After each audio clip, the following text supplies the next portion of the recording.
child, that your skin can bring you so much pain. Now I hear you say, you got the best of both ways. Won't you come and take a walk in my shoes and tell me if you take my place? Welcome to episode number 426 of the Inside Run podcast. A massive thank you for being with us for the last time in 2025. This is our yearly awards episode. Not much running news to talk about, but we're going to recap the year, talk about some of our highlights. Also got a guest coming in from New York, fellas, Tony Roca Díaz. He's the product and press manager at Saysky. He's going to be chatting to us a bit later in the show. Not a huge agenda, but plenty to talk about when you recap a whole year of running. My co-host is Dan Anglesey. Julian Spence, how you going this week?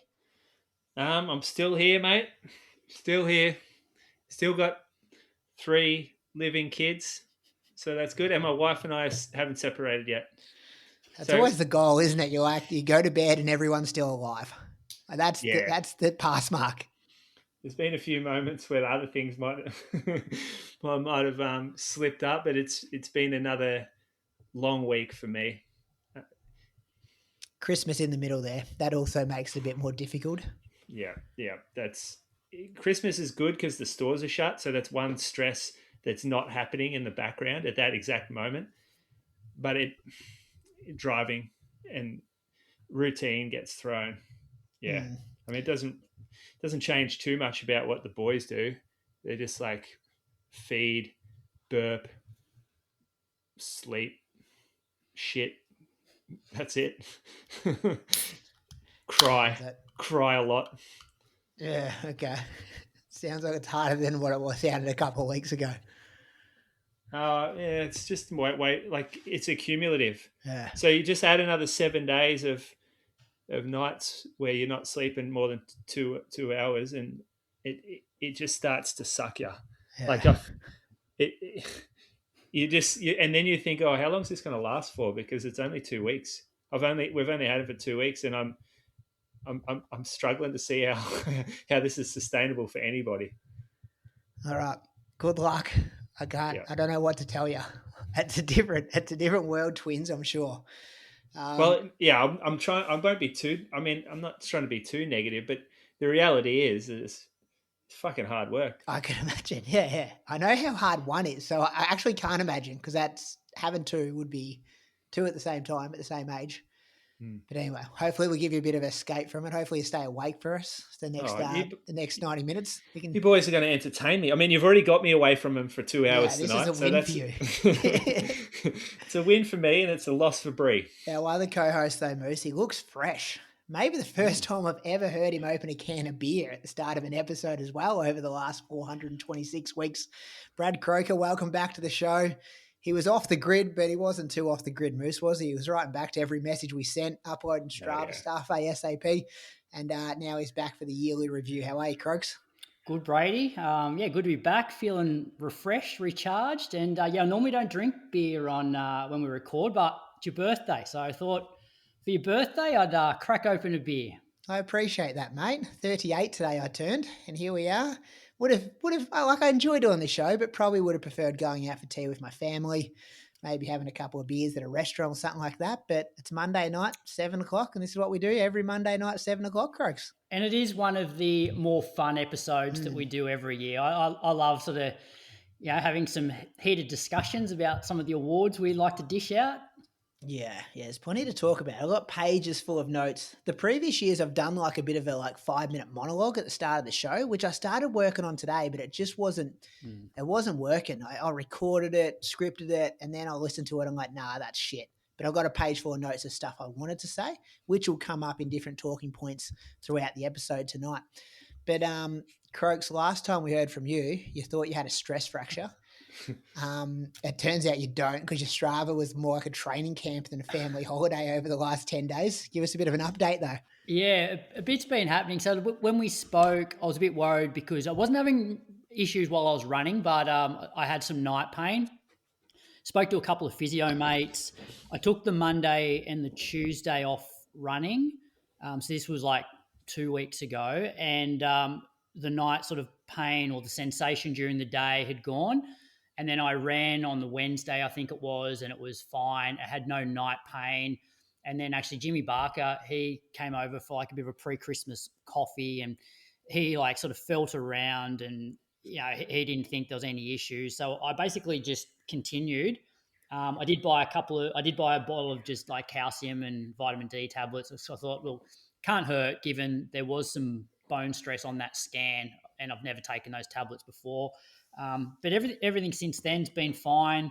I was like umming and ahhing for a long time about doing the Marligans handicap, and that was on the Friday, the 19th, the afternoon, evening before we went camping. But I thought, it's not worth it. So I just basically time kept, and had a good evening, and then we headed off camping on the Saturday, which it was pretty smooth sailing. There was a truck fire basically an hour into our trip, which meant we had to do a bit of a U-turn, added maybe 40 minutes, 50 minutes to the trip. But other than that, it was good. And camping itself was fun. Like I could sort of take it or leave it, in that if enjoyed my time there. If I didn't do it for another 5 years, it wouldn't bother me, but I'd happily go and camp again in a month's time.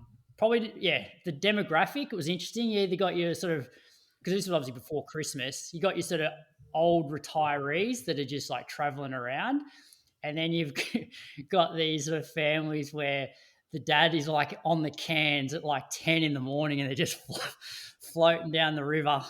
And then by the end of the day, they're just lobsters. They're like so burnt. I'm like, not really sure where I fit into this demographic. And here I am heading off for a run in the morning in my half tights. But no, the kids loved it. Went to Wellington Caves, went to the Dubbo Zoo where you hire one of these like sort of golf buggies and drive around. So it was good fun. It was pretty quiet where we were. You could float, walk up 200-300 meters and then float back down past your campsite and jump out further down the river. So good fun. Was it hot? It was when we first got there. So the Saturday and the Sunday were like 40-degree days. Oh. And that my first run there on the Sunday morning, I started at 7:00 and it was already 28 degrees. And like 15 minutes in, I'm like, whew, I could be in trouble here. All I had with me was like a 90-gram pouch of Precision, because I thought I was going to bump into a guy that I know up there who I went to university with and I now coach. But we didn't end up meeting up. And by the time I finished the run, I think it was 33 degrees at like 9 in the morning. But then after that, it was tops of 30. So pretty nice. And we were literally like 2 meters from the water. So anytime you got hot, you're like, well, I'm just going to walk out of the caravan and get in the water. You got aircon in your van? No, just fans. Oh, you're sleeping in sleeping in the van. Yeah, but it cooled down. Like it cooled down at night. So by the end of the trip, like it was probably 13 degrees in the morning. Yeah, it's been like that the last couple of weeks. That's when it's okay. When you don't have those back-to-back 40s and it stays at like 25 overnight. And dry heat too, Moose. No humidity. Yeah, that's right. Yeah, but that's hot. And the inland dry heat. That's what he's getting. Mm-hmm. Yeah, but no, it was good fun and got a bit of running in too. How'd you go not racing the robots for a couple of weeks on the bike? That was okay. I actually jumped on the bike this afternoon for the first time in 11 days, and I was like, oh, this is not that enjoyable. The garage is like 33 degrees, and because I'm actually running a lot now, I'm like, okay, the bike is just like a supplementary thing to my running, whereas before it was pretty much all of my training. So I'm glad that's flipped now, where I'll just jump on the bike a couple of times a week for a bit of cross training. How long do you reckon that lasts, Brady? The couple of times a week? A month? Yeah, it's going to be like you'll have cobwebs over it by the end of Jan. Yeah, no, that's going to be where you hang the washing out that bike. If you reckon buy, swap and sell. You reckon I replace the rides with double runs, Moose?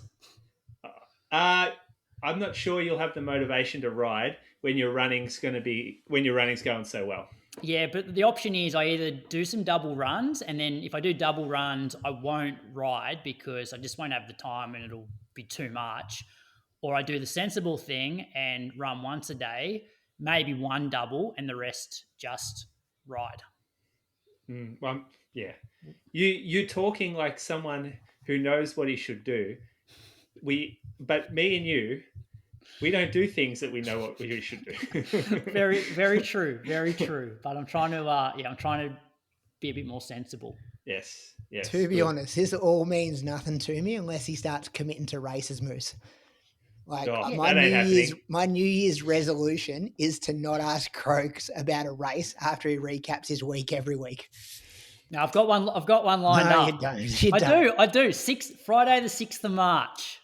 Oh, that's 3 months. You'll be injured by then. You've got to go in the next 2 or 3 weeks. You're going. Yeah, you got to pick something shorter. Yeah. I might do it. No, I'm not going to. 6th of March. No, do it on the 6th of March. There's going to be a race here in Canberra. Remember, I sort of mentioned it to you boys. 5K. Yeah, so you don't have to be a member of a club. There'll be like a minimal entry fee, which I think is going to go to charity anyway. And they've booked the track from like 6 till 9, and they're just going to have a heap of seeded 5K races. We've got like official timing sorted. There'll be DJs, hopefully some food trucks, and I believe there's going to be some prize money for the fastest sort of race of the night. Well, here we go. Yeah, so I'm keen for that, and I'm also keen to maybe do a couple of track races before that as a bit of a tune-up. You got budget for ambassadors? I don't know. I'm not really organising it. I'm just sort of helping advise, I suppose. So I don't. Here we go.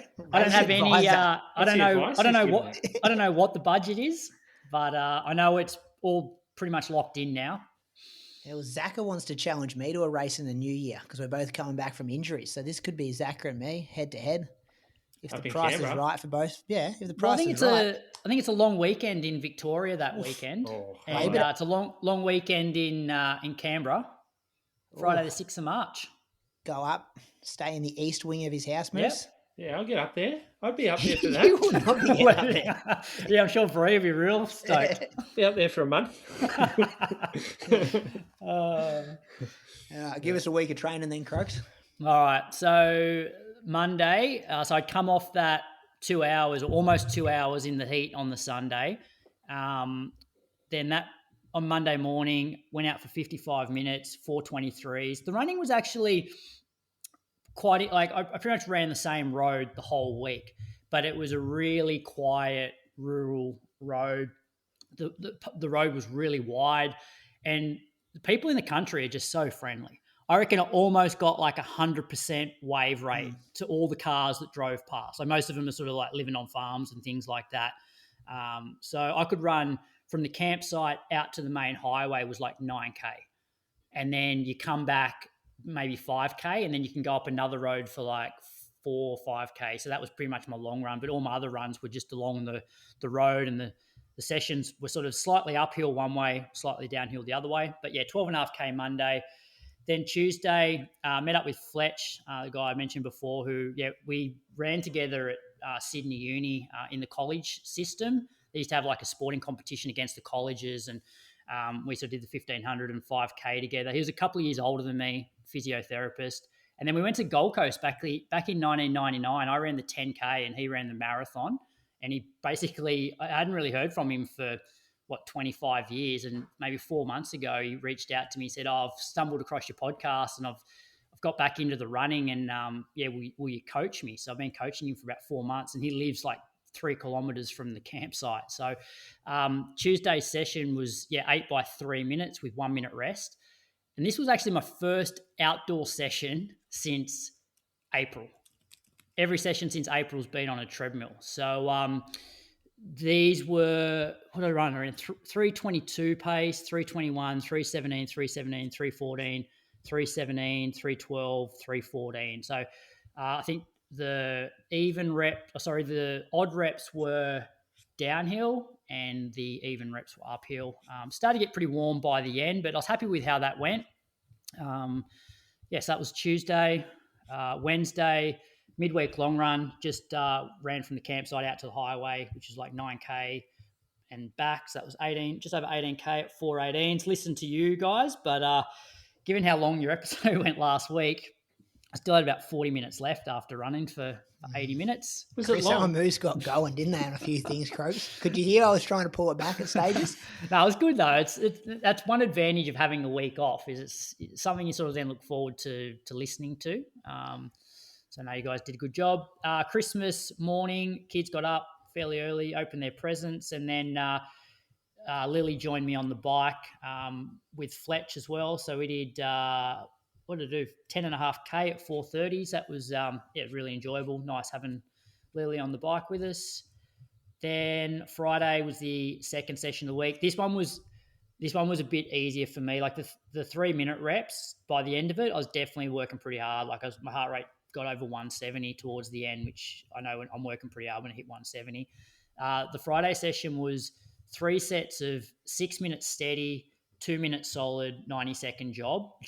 So I basically did the 6 minutes steady with Fletch on all of these, and then sort of accelerated a bit harder than what he did in the 2-minute solid, and then jogged for 90 seconds while he sort of rested for 90 seconds. So I was 3:49, 3:42, and 3:49 for the 6 minutes steady. The 3:49s are uphill.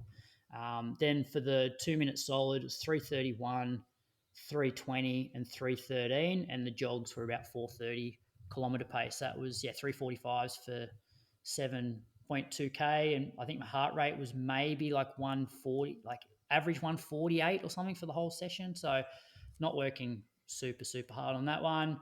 I actually got out for a double. Lily wanted to go for a ride that afternoon, so did 7k with her at 4:22s. Then we drove back Saturday morning, so I ran in Mulligans for an hour that afternoon, 4:20s for an hour.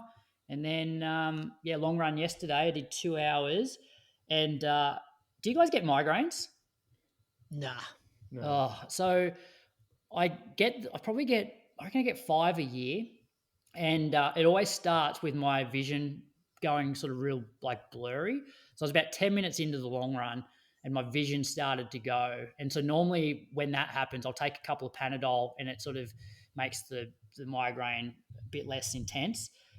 So for the first 40 minutes of this long run, I'm pretty much, a bit blurry vision. Then the vision comes back and then you start to get the headaches. Luckily, the headaches weren't too intense and then I was able to get through the long run, but I was a bit cooked after. 4:16s for 2 hours. So that was a week of 126k. When you didn't think about returning home, This sounds terrible. considering No, because I sort of know, like, I know, like, I don't often run with them, but I know that, they're not that bad. The blurry vision was the worst bit. Like, it's just like, okay, when's my vision going to come back? So, I'm making it probably sound worse than it is. Like, I can still see, but it's just, you guys been that sort of period where you're a bit low on glycogen, that sort of dizziness. yeah, Blurry vision's a bit like that, but I still had plenty of energy. still smacking up some low 4-minute Ks with a migraine. So that was a good week. Happy with that. No biking, no gym. Gym's closed till like 5th of January. What? Oh, Yeah, because it's no fob for 24 hours. Was that no what? No little fob thing for 24-hour access. No, because it's the CIT, which is like people go and study there to become personal trainers or soft tissue therapists. So it's like a university, and it's sort of they have this Christmas close down period. So gym's closed till the 5th. Bizarre. Yeah, a little bit. So Never heard of that. That's good. You know what I hate about these Strava Croaks? Like, you've had your best running week in like the last 3 months, and it's the smallest like graph because you haven't got you should just be able to separate running and like you did 9 hours of running, but because you've had all the other cross training hours in there, like it's making it look small compared to previous weeks. isn't it? Overall training volume versus just running.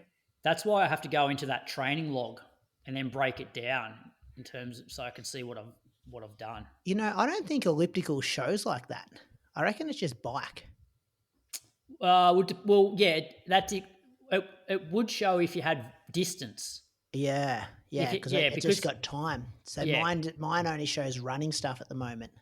yeah. Whereas because my cycling Ah. has like Distance. distance to it, it's going to add to the bar. Yeah. Good week, Croaks. Give us a yearly review. How'd you think you went this year? 0 races?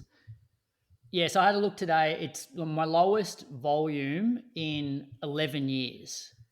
Really? So, yeah, I averaged, so I've done run like 3,000 and something K, and I think it came out at like, I don't know, 60 or 70 K a week average, which is very average. You weren't Like, down in the dumps compared to previous years, though. I think you just handled it pretty well. Yeah, I just think as you get older, like you just realize the significance of, well, the context of running in terms of it's like, I'm pretty lucky. I've got my health. I've got my kids. The kids are older and it's, it's more fun doing stuff with them. So I've just been able to put things into perspective a little bit. But it does highlight that you're never going to run well when you're basically running half the mileage of what you would when you were running well. But my year was like I had insertional Achilles stuff for the first few months, and then I got going just before Gold Coast, got the flu, missed a couple of weeks there, got going again after Gold Coast, then had the calf thing for about 4 months, and I've just got going again now. 3,619 Ks. Yeah. Yeah. Jeez, I've stitched you up there. Which is not a lot, is it? No, it's not actually. And that's probably the goal for next year is like, I don't really care about sessions and what I do in training. It's just if I can train consistently for 6 months where I have most weeks over 100K, I'm going to be running well, regardless of what I'm actually doing in that week. Yeah. What about Jordan Donnelly's comment here about Ballarat being an option? No, I want to focus on just being fit over the short stuff initially, because I think I've said it before. It stops me from taking risks in terms of trying to start to really get higher mileage and 2.5 hour long runs. Whereas I feel like in that 100 to 120 kilometer a week, I can cover a lot of bases, and that's probably the volume that I need to be doing to get myself ready to be able to actually train for a marathon, because I haven't had that consistent 100 to 125 for what, a year, 2 years, probably since Gold Coast. Actually, no, probably early 2023, just before I had all the heart stuff. That was probably the last time that I was actually like really consistent. Yeah. All right, good stuff. Moose, your Strava was quiet, very quiet.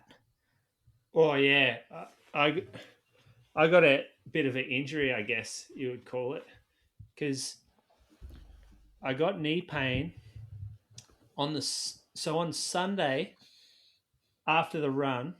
I started to feel like a little bit clicky in my knee, and I thought, okay, this is not ideal, but it's not hurting me or anything. Then Monday, I thought, well, take off Monday, don't run at all. And then Tuesday, I got out in the morning for a 10-ish K, and I felt it at the start, and then it went away. And then I ran the last couple of K, I felt really good. And so I finished the run, no problems. And then that afternoon, took Pia down to the bike park and got on my bike. And the first couple of pedals, as my knee went into like a higher degree of flexion, something caught in the knee. And I'm not sure whether it was my meniscus or what, but I got a really sharp pain when I got into this high degree of flexion. And I got an immediate like inflammatory response where everything started hurting. And I couldn't really walk for a couple of days after that without limping. So like my leg stays dead straight. I couldn't really bend my knee at all. It was pretty bad. I took some strong anti-inflams and just limped around the house. Couldn't do anything from a running or a riding perspective. Went for a paddle one day, been in the gym a little bit. But yeah, this is now, or what are we, Monday? So basically a week old injury. It's starting to feel better, but I have no confidence in loading it yet. is something about like I've got this full protection mechanism going on where when I put weight on my knee, instead of like allowing the knee to take the load, I'm compensating everywhere else. And so It's funny how the body knows, doesn't it? It's like you could put pressure on it, but there's something that's just your gut's telling you, no, don't do it. yeah, well, it's subconscious, isn't it? Right. And I can't do a little squat on it or anything, and I'm still walking upstairs on my right leg, not my left leg, but I'm not getting much pain from it anymore. There is still a catch point, but the last couple of days it's just got a lot better. So I'm not. Early last week I was very scared of it, and now it's just gradually improved a bit. And if I'll give it another week probably. If it's no good, I'll get a scan, see what's going on, because there's a chance that it could be some sort of cartilage flap issue where it's like getting caught, like the meniscus gets caught, and it will never really improve unless I get something done about it, or I could get something like I can get it looked after, like arthroscopes or something like that. But we'll just see. It honestly couldn't imagine finding time to run this past week anyway. It's been a bit of a blessing, like with waking up and having just looking at the clock going, you've got an hour of time and you got to sort out 4 things, and that doesn't include going for a run. I just wouldn't have been able to fit it in. And I really respect the person that can finish a day of this type of parenting and then go and run late at night. I can't do it. You thought you might have been on the treadmill. Hey, you were like, oh, I'll just get on the treadmill.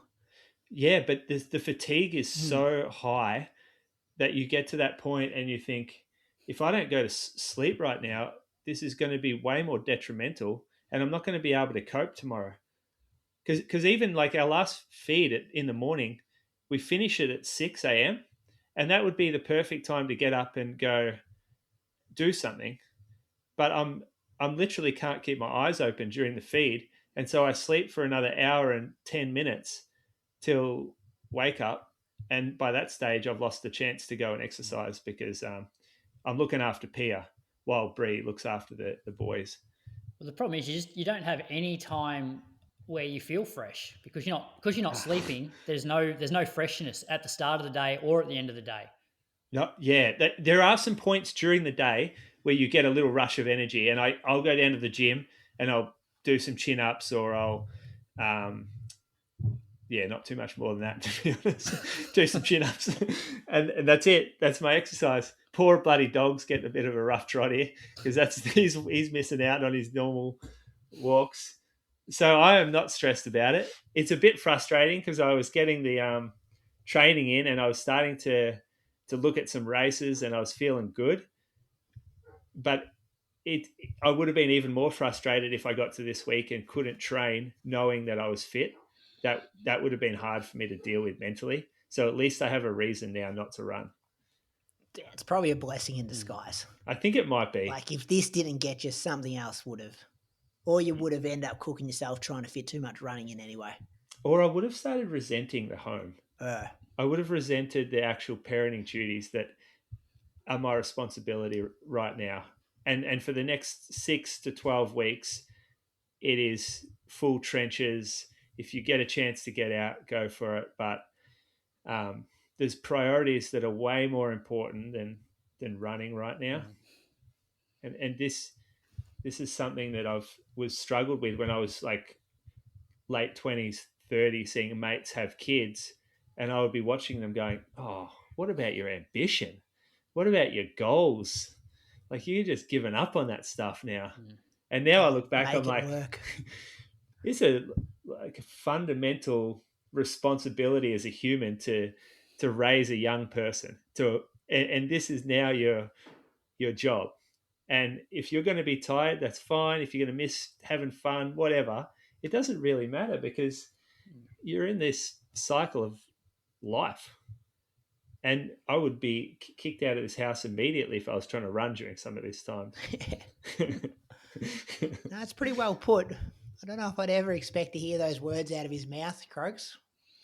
There's some that's what happens people in when you their get older. survey No. wrote some stuff about that, actually, the end of year survey, like their favourite moments are like Moose's twins arrivals, Moose's change of tone about talking about parenting on the show, stuff like that. It was probably that was probably the main highlight of the listeners' highlights, was the twins arriving. Yeah. Which is good. Podcast twins. We'll claim Well, yeah. It'll be an interesting journey to follow. Looking forward to following it. Give us a wrap on your year. Sydney Marathon. You did race the marathon. What did you do at the start of the year? I'm trying to think. Can't think back. I did far. Great Ocean Road half. Oh, yeah. You did too. Yeah. Great Ocean Road half. Couple of injuries. I had a really bad back injury. And so I started the year with sciatica, and that was debilitating for me. And then that came good. And I started to get some training in and did Great Ocean Road half, and then had a back injury. And that put me out for a long time. Then I got fixed up. Shout out Lee Moselle over in South Australia who helped me with that, and I haven't had a single, even tiny incidents of that since I went over there and had help from Lee. Yeah, and then got back to Sydney, did some dumb shit there. Pace Gold Coast, slowest winning time in 15 years. Good Nailed job. the pacing gig there. That's Absolutely right. crushed that gig. So it was pretty much one of the stars of that race. And then what else did I do? That's pretty much it after Sydney, wasn't it? Oh, you did those a couple of track handicap races. I felt like it was an okay year. Have you seen your Ks for the year? Yeah, they're just above last year. Well, they're just above Croaks. I think there's like 30 Ks between you two for the year. Yeah, and how many races did I do? Yeah, a few more. Made Croaks. some bad decisions in some of those races. 2 proper ones? Well, you don't even do proper ones. Gold Coast you don't even pacing. do half ones. Give him a tick for Gold Coast pacing. That's a race. Yeah. Great Ocean Road half, come 5th or something. You got smashed there too, didn't you? 6th. I'm not a good runner anymore. Run Geelong, you got smashed. Oh yeah, come 30, Run Geelong. Did you do any XCR stuff? Yeah, I did. I raced Giles Park. Oh yeah, that's when you were just starting to get going. Giles Park. Where else did I go? Sandown?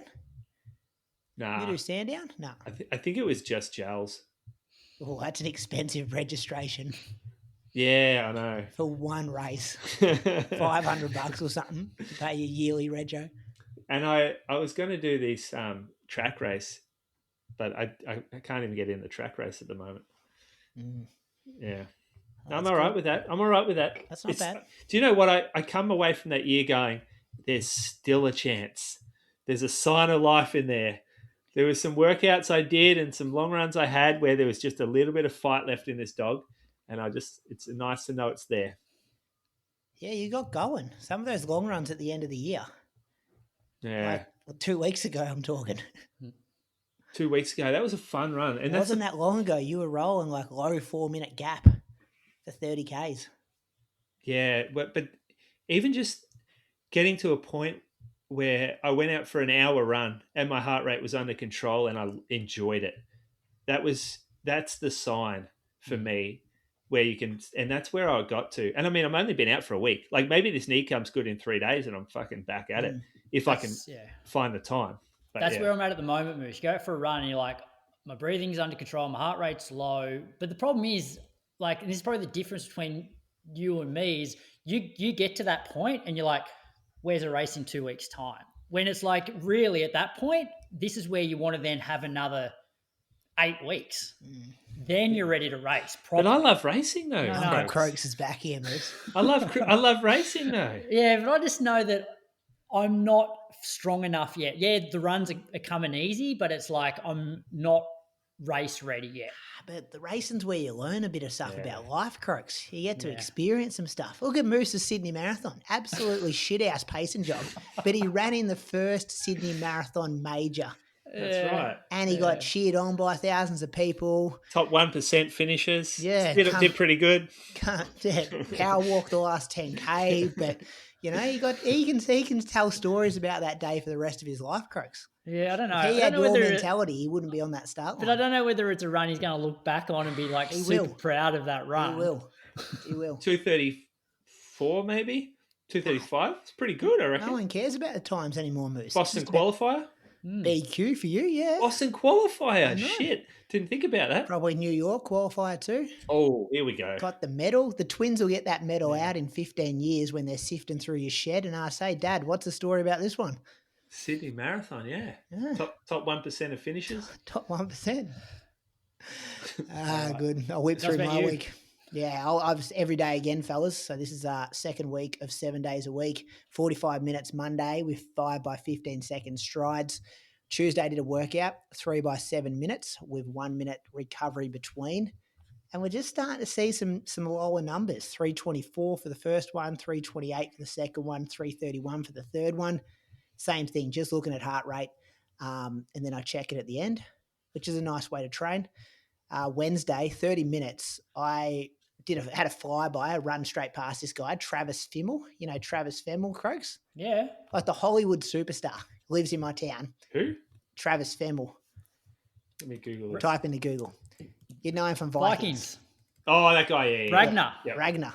He just gets around town like he almost adapts like the homeless vibe. Still got a big beard, like he just wears flannels, goes fishing.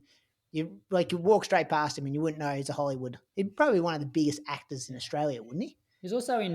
You guys watch Black Snow? Yeah, Did you ever watch that? Boy Swallows Yeah. Universe. Yeah. He's in that too. He's a big deal. Anyway, he just walks around Chukamoama. Like if you're a Traveller. fan of him, Traveller beers, Moose. Oh, yeah. Yep. I don't know about the Traveller beers though.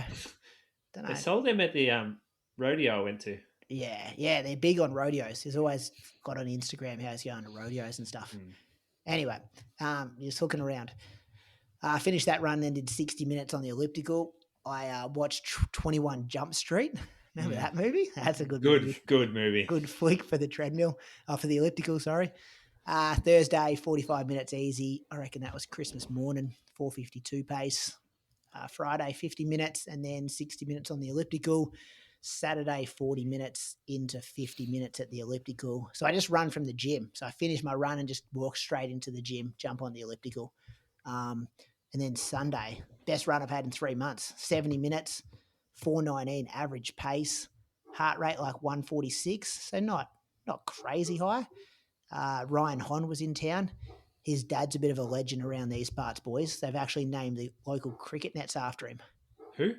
Ryan Hon, his dad, Paul. Who's Ryan Hon? He was just who I ran with that morning. He's in town for the day. Oh, you know him? Yeah. A friend of yours? What's his old man's claim to fame? He saved the cricket club from back in the day. It was like gonna die. He just brought it back to life. Started volunteering, coaching the club. He's real high up in the education department. He used to be the principal at the school I work at years ago. But Ryan was home for Christmas and then went for a run. We covered the ground well, and he was telling me stories about his dad and how he's got the cricket nets named after him. You imagine having something named after you. That's leaving a real legacy, isn't it? Getting something named after you.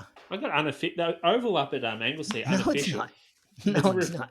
I kicked 11 one game and gave 2 away. It's not. I knew you'd say something stupid like this. No, I'm serious. They talked about it. Unofficially named It after come you. up at the committee. There was a committee meeting about it. They said, Come "Call on, it." Moose. Well, It's there's no troop. It's no troop, Luke. Yeah, Troopy's got something named after him. Wouldn't be too many runners that have something named after themselves. Whoa. What about a park bench somewhere? You'd take anything, wouldn't you? A You barbecue. think about your favourite. Imagine you're going to get a park bench at the top of the hill at Mulligan's for Croaks. Yeah. Yeah. He'd buy that himself, though. You Well, got to they- get other they people used to to- name it after you. There was like Deeks Drive. Wow, Deeks has got Deeks quarters. I'd take a workout that's significant like that over a park bench. Monaghetti's got the track around the lake. He's got the lake. That's pretty impressive. That is good. And they've Lake- done it. Landy Field. Yeah. Very good. Ron Yeah. Clark could have something somewhere, surely. Ron Clark has the sports centre in Queensland, doesn't he? Is that Has he got a Runaway statue? Bay? Is it Runaway Bay? Yeah, I don't know if it's but that's called Runaway Bay. I don't know if it's. Oh, You got a sure statue he's got- outside the G, though? Ron Clark? Yep. That's pretty good. does he? Yeah. Herb he- Elliott. oh, Is it When the he one? helped Landy, right? Was Yeah, it I don't know Herb? if it Yeah. is that outside the G though. Peter is it Norman's outside somewhere the else? lakeside, isn't he? I thought it was outside the... Yeah, Peter Norman's family live in Echuca too. You know, my grandpa was best mates with Peter Norman. Peter Norman, Yeah. was he? It's a good book, Peter Norman's. Enjoyed that. Anyway, that's my story from Sunday. And when I finished that, I did 50 minutes on the elliptical just as a bit of a top up of aerobic fitness. I've completed stage 2 of 3 return to run, boys. I'm into the last stage. How many Ks for the year, Brady? Because one thing I always noticed with you on Strava was you had your yearly goals. You know, remember how you used to always have that and how far behind or in front you are? Remember this time last year I was doing a couple of extra mileage just to that get must have really hurt you this year. No, so it didn't. I like this year getting injured I think it's just freed me up, Croaks. It just gave me a reason to just go, don't need to worry about that anymore. Exactly. I think you needed something like that to stop obsessing over things that aren't actually that important. Yeah. Yeah. So it's 5,602 for the year, which, is my lowest for probably 10, 15 years. But yeah, it was a year of kind of like ups and downs for me because I ran my marathon PB this year in April at Ballarat and then spent the last 3 months hardly running. So I got to experience both sides of it. But it was good. I've learned like heaps of stuff. I had no idea about the medical system, how to get scans, how to return to run program worked. Like I've picked up a lot of interesting things over the last 3 months. Which has been good for me. And I've got a coach. Like that was good for me too. Was it good for you? How good for you was it? Probably not good for the hips, but it was good for me to step outside my comfort zone and try something different. I'd prefer to try something different and fail than, like I could have done the same thing, went to Valencia and ran 2:19:30 again. Like kind of prefer to be injured, knowing I hit a ceiling or hit a snag and learn from that going forward. I thought it would have cooked me way more mentally, to be honest. I was surprised how well I've probably handled not running because I thought it was a bigger part of my life than it actually was. For when it got taken away, I was just like, do something else. It's a novelty for you to get injured. I know, yeah. I wouldn't like to go back and get another stressy next week, though. That could kill me. But you put the weight on now, you'll be fine. Now I'm like, I've got to get on the scales this week, Moose, to see what I'm weighing in at. But now I've got a couple of extra kilos. I should be fine. Based off the image that I'm seeing in this video, you haven't put a lot on. Well, I don't know. Use a flex. I reckon I'm looking a bit more tan. I've been in the gym. I haven't been mentioning the gym, but I got my box jumps up to like, I don't know how many inches it is, but I have to layer a couple on top of each other with the box jumps. 8 inches? I think it's a 12 plus 8. I think I've got 20. Was it 12 plus 6? I don't know what it is. There's like a bigger box like than another one. It's pretty big. This big? I've got some hops about me anyway. I'm deadlifting, I'm squatting. Well, it's double his height, Moose. What are you benching? Croaks, I think I'm taller than you. I'm like 100. You are not taller than me. I'm taller than people think I am. People often see me. They go, geez, you're taller than I thought you. How many chin-ups? I'm pretty good at body weight stuff. I reckon I could do 15 chin-ups. Whoa, 15? I'll go Not like little fucking baby ones. Like knock them out, pull them up. Do it and put it on our Instagram. Yeah, I would. Yeah. You know how I'm good? Why I'm good at chin-ups?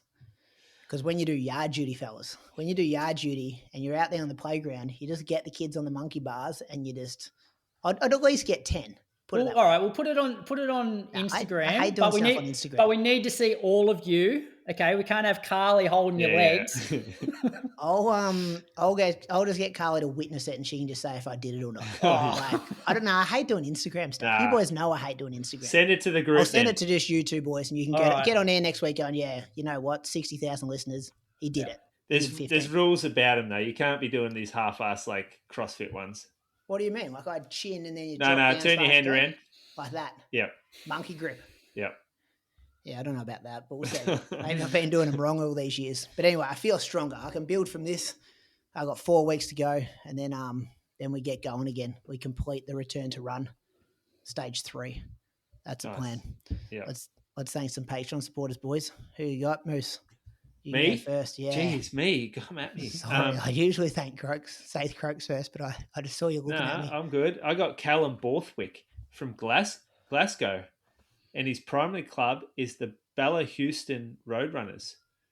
Set all of his PBs last year, ran a 15:46 at the Flat and Fast 5K, 33:05 at the Babcock 10K, 71:12 at the Manchester half, and 2:38 at the Paris Marathon.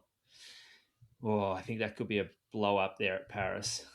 You can't be running 71 and then rolling 2:38, can you? That's a problem there, Callum. Maybe he went out hot. Maybe he got injured. But he's potentially a guitar instructor and freelance musician. Whoa, cool. That'd be a nice job, wouldn't it? That would be a cool job, yeah. You pop- got to have some talent, though. It'd be popular amongst the ladies, I reckon, when you're a guitar instructor. Yeah. Well, yeah, freelance musician, not just a musician. Freelance, do the weddings, do the wedding scene. Oh yeah, yeah. I know a guy who used to basically made a fortune just doing weddings. Just doing weddings. Yeah. Well, you're limited to kind of once a week, though, aren't you? Yeah, but you can charge a lot. What would they charge, Croaks? Give us a ballpark. What's Callum making for a wedding? I don't know. I reckon it'd be in the a couple of thousand. Oh, 10,000? No, a couple of thousand probably. Well, for a couple of Blink 182 covers. I don't know. Depends how good you are, I guess. Yeah, okay. Yeah. Taylor Swift ain't doing a wedding for 2K, 10K. I don't think she's doing weddings for anyone. Look him up. He might have a website, Callum. I'll look him up. You look him up like Croaks saying Sam. I've got Izzi Batt-Doyle from Melbourne. I've actually coached Sam on and off for the last couple of years. He ran 16:53 at this year's Lakeside 5K, 35:54 at last year's Melbourne Marathon 10K, 79:56 at this year's Burnley Half, and 2:59 at this year's Melbourne Marathon. He became a dad earlier this year, and he's a police officer, and loves his fishing as well. So thanks for your support, Sam. Good on you, Sam. I got a tackle box today, Croaks, for my birthday, talking about fishing. It's pretty good. Yeah. Sam would know all about that, fishing stuff. I'm going to thank Rory McEwen. I also have coached Rory over the years, Croaks. So here we go. Sydney, he's based. I didn't realise he had this job either. We'll get to that in a second. It's around 18:52 at the Rhodes Park Run, 40:51 at the 2023 Sydney Harbour 10K, 88:27 at the 2023 Melbourne Half Marathon, and 3:39 at this year's Paris Marathon. He's the head of pension and super fund for Australia and New Zealand at Goldman Sachs. There's a title for you, boys. Yeah. He's dealing with some big dollars, wouldn't he? Some real. He's not talking about $5,000 for playing a wedding venue, Croaks. Probably why you can afford your coaching, Brady. Yeah, I reckon the Paris trip for that marathon, if my memory serves me right, was maybe a honeymoon as well over there. Maybe a bit of a European trip. So yeah, he's a good fella, Rory. Good guy. Good support of our show, obviously, as well. If you like what we do on this podcast, if it brings you value, you can support us on Patreon for as little as $5 a month. That works out to $1.25 a week. There's also some different levels with bonus content. Got to make some big decisions about the shows for 2026, boys. I heard the UK boys they were talking about if their contracts are going to get renewed. There's a couple of other ideas I've got in the pipe works. I reckon I've got maybe a swap. Someone moves from one show to another show. I've been thinking about. Croaks' eyes are darting here real nervously, Moose. It's not you, Croaks. You can taking him off the main show. He's like, shit, it's me. But yeah, a couple of announcements coming to the Patreon feed soon about what it's going to look like in 2026. All that stuff's at patreon.com/Inside Running Podcast. Let's get to the news. Hold up. Callum Borthwick. Oh, yep. How much you charging? I only got prices for his lessons here. And it's actually pretty reasonable. £30 an hour. Oh, but geez, you weren't wrong about getting the ladies. He's got the fellas. I don't know what way he goes, but he'd be a good-looking rooster, wouldn't he? Well, yeah, and he's very what do you call it? Like sultry? Is that a word? Yeah. Not sure I know what it means, but I've heard it before. No, he looks good. He's pretty good at guitar, I think. Has he got like the flicked back hair, like the musician flicked back? Yeah. Oh yeah. Dark eyebrows and stuff too. Bit of a beard. Yeah, beautiful. Yeah. Yeah. Thank you for your support again, Callum. This week's Running News is brought to you by Axel Coffee. They've just dropped their Strawberry Blend for the holidays. Think strawberry, sugar plum, dark chocolate, and nutmeg. Perfect for your morning runs over the festive season. Check it out at axelcoffee.com.au. Boys, did you know Zoe from Axel Coffee, her husband's birthday is the same day as mine as well today? How's that? Happy birthday from myself and Moose, because Moose doesn't wish anybody happy birthday. Got to go through Croaks if you want a happy birthday. Do you know what I saw? I saw Zoe at Roo Run the other day. Oh, yeah, I saw she was down there. Yep. So spotted that. Didn't get a chance to tell her about her Christmas blend. Oh, that you'd we've be been smashing trying. it though, wouldn't you? How many copies you rolling a day? Not enough. Okay. Not enough. They don't last long, those bags, though. A couple of days in the house. It's an expensive exercise for me once I go through those. They should do. Maybe they have like a post baby arrival blend and just make it super strong just to keep parents awake when they're in the trenches. And in big, big bags. Yeah. There's not much news other than Cam Myers has withdrawn from the World Cross Country Mixed Relay and is going to be replaced by Jack Anstey. This is a big bit of news though, because he's taking out Jess Hull and he's the second star of this mixed relay team. We had a really good mixed relay team as well. And Cam Myers, I know Jack's a great runner as well, but there's no Cam Myers. This leaves a massive hole. Said on his Instagram due to unforeseen circumstances, medical circumstances. Medical conditions, yeah, a medical condition. Do you know anything, Croaks? No, I don't. But he's still training. Like he did a long run yesterday and ran today and did some like 150 meter strides or reps. I spoke to Dick. It was the week of the cross trials on the Tuesday, and I asked him, is Cam going to do the relay at World Cross? He's like, yeah, but he wasn't that keen on Cam doing it. Just with all the travel and things like that, he was more keen on Cam staying here, I think, and focusing on like Maury Plant, something like that. So he did say in that post he's still going to go though, isn't he, to America to do some indoor stuff? Yeah, well, he's down for that. Want to make a mile? Yeah. So maybe, yeah. So I don't know what the condition is, but yeah, I'll try and find out. Yeah, his training looks very similar to what he's been doing. You don't pick up any trends on Strava. No. Yeah, okay. Now we're on to the awards, boys. This is the fun part of the show. We've got a couple of different categories here. Thanks to all the people that voted, which is good. Had more than last year, actually, people voting, which is a good sign. Appreciate people writing some stuff in there. Where do we want to start, Croaks? You want to lead us through this? Let's go. Do you want to go start with most improved? Yeah. Hey, all right. Just got to open a document here. I feel like this one's quite easy, and I've got a few stats. So I'm going Seth O'Donnell here. So Seth, last year in 19th of December, he ran a 3:41 1,500 meters, and at the time we're like, whew, that's impressive. It's down from 3:49, and most of us were thinking, hey, I didn't think Seth had those sort of wheels. But then this year he's taken that 3:41 to 3:37. 1,500. He's gone from 8:06 3K to 7:34, 14 flat for 5K down to 13:14, 28:42 for the 10K down to 27:59. And I think if this time last year we said, Seth will be running 13:15, making Aussie teams, we're like, don't know, he's good, but not sure. So for me, it's Seth O'Donnell as most improved. I'll add to that. Pushed Kai Robinson to the wire at the Maury Plant 5K, and then rocked up to nationals and beat him and Cam. That's a big win. And then last 2 years of Zatopek, he was 10th and 5th. Comes out this year, tactical, like genius. Comes out, puts Stewie away, puts Jack Rayner. It makes Jack Rayner not even in the race. Yeah. Like, he's had such a phenomenal year. I think his professionalism's gone to the next level. I think Andrew Russell's got a lot to do with it as well. You hear the way he talks when he does stuff in the media. Cult following has gone to the next level. Moose, you said you saw it down there at Zatopek in person. A lot of people in this survey, Krog. Seth's the popular. Yeah. No brainer. We'll give a shout out though to Kai Robinson in terms of most improved at probably international level in terms of look at the year that he's had. Kai's been a really solid runner, but this year's won a medal at World Indoors, 4th World Outdoors. That's another step up that he's taken. So he's obviously improved a lot this year as well. Yeah, different levels of Like there's different levels to the sport.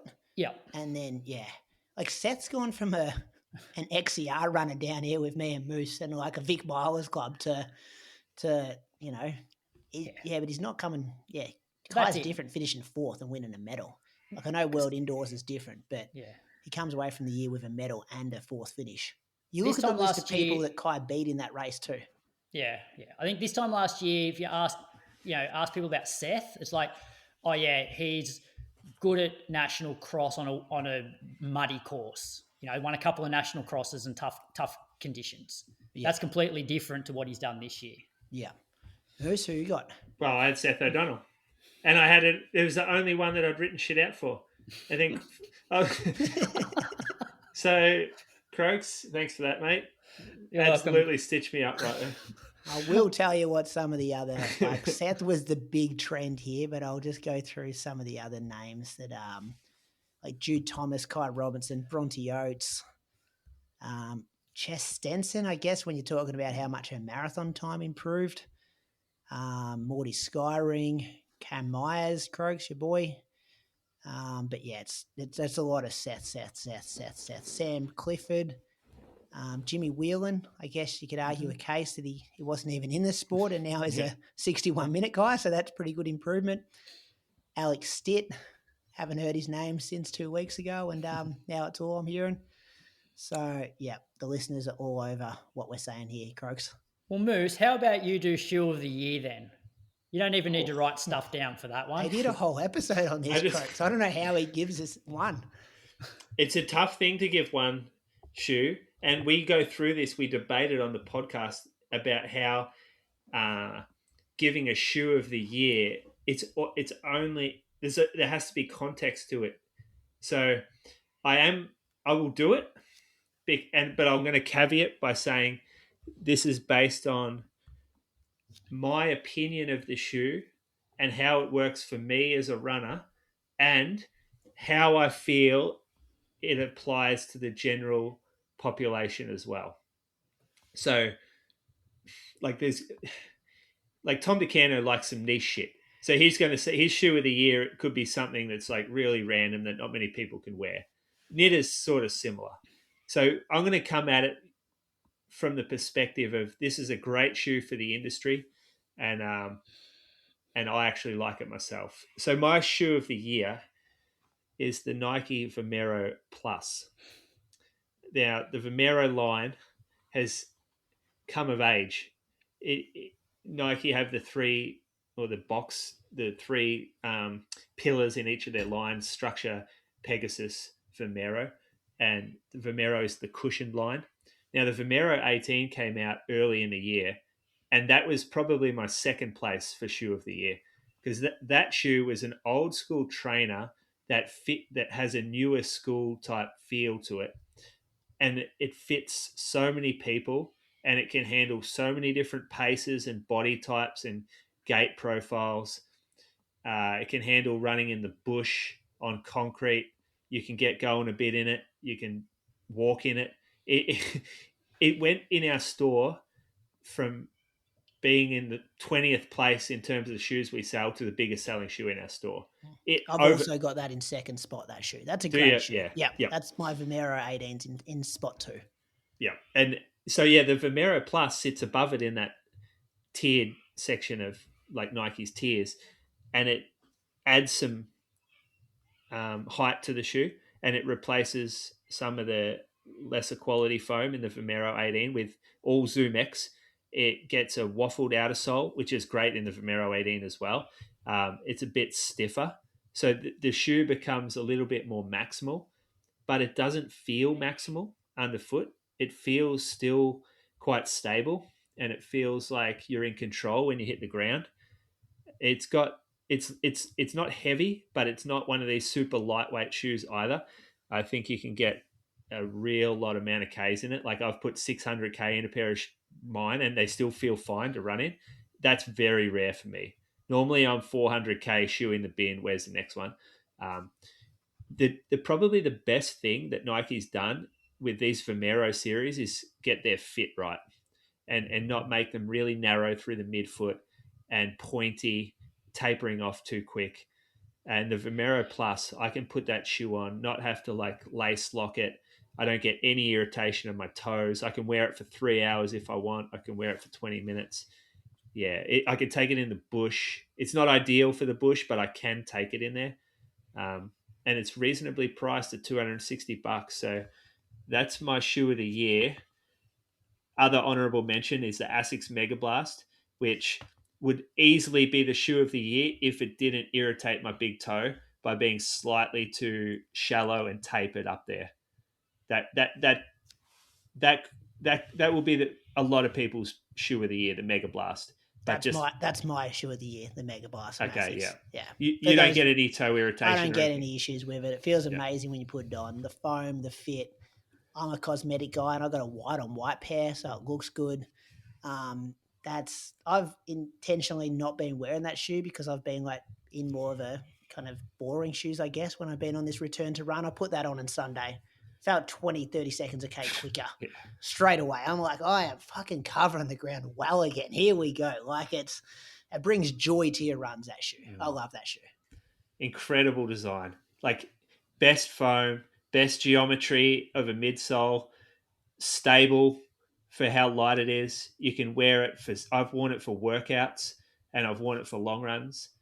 But yeah, after 60 minutes, my big toe gets sore. So that's why it didn't win for me. Croaks, what are you doing? Vomero Plus for me. Like the last 5-6 weeks since I've been back running, like I'm in that thing as much as I can, especially for my midweek long runs. Just it's comfortable. It's poppy as well. And I didn't realize how poppy it was until I went out camping, because the only shoe I took for my sessions I took the New Balance Super Comp Elite version 4 for my sessions. And I put it on and I'm like, oh, I think I feel better. I think I feel better in the Vomero Plus, which is crazy to think that that's a jogging shoe, but I feel probably bouncier than I did in the New Balance shoe. So that's the one for me. Before I hurt my calf, I was also a big fan of the Brooks Hyperion Max 3. I thought that was a really good shoe in terms of made me feel like I was covering the ground for minimal effort as well. So they were probably my top two. I obviously haven't raced. I've been doing all my sessions in the Tokyo Edge, but I haven't raced, and I haven't done enough in the Mega Blast or the Vomero Premium. But yeah, I basically would happily wear the Vomero Plus for the next 10 years, like for all of my jogging and long runs and stuff like that. Be very happy. Big raps. Good on you, boys. I've also got to give the Asics Meta Speed Edge a shout out because I ran a marathon PB in that shoe. And if you run a PB, you got to give the shoe a shout out.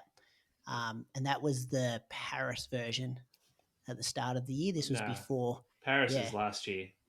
Yeah, that's what I wore in April. Yeah, well, you can't shout. I mean, this is shoe of the year, right? It's got to. Oh yeah, that's like giving it. Yeah, it's got to be a shoe from this year. Yeah. Yeah, sorry. That's a bad shout out for me, but you know what I'm talking about. Sort of. The Tokyo is pretty good as well. Didn't race too much in it, but it's a good upgrade. Brady's just trying to bring things up from previous years so he can give Luke Matthews another shout out this year. I've got him in there. Here's another one I've started negotiations with about a Road 2 series. Did you see his Strava post about his coming back?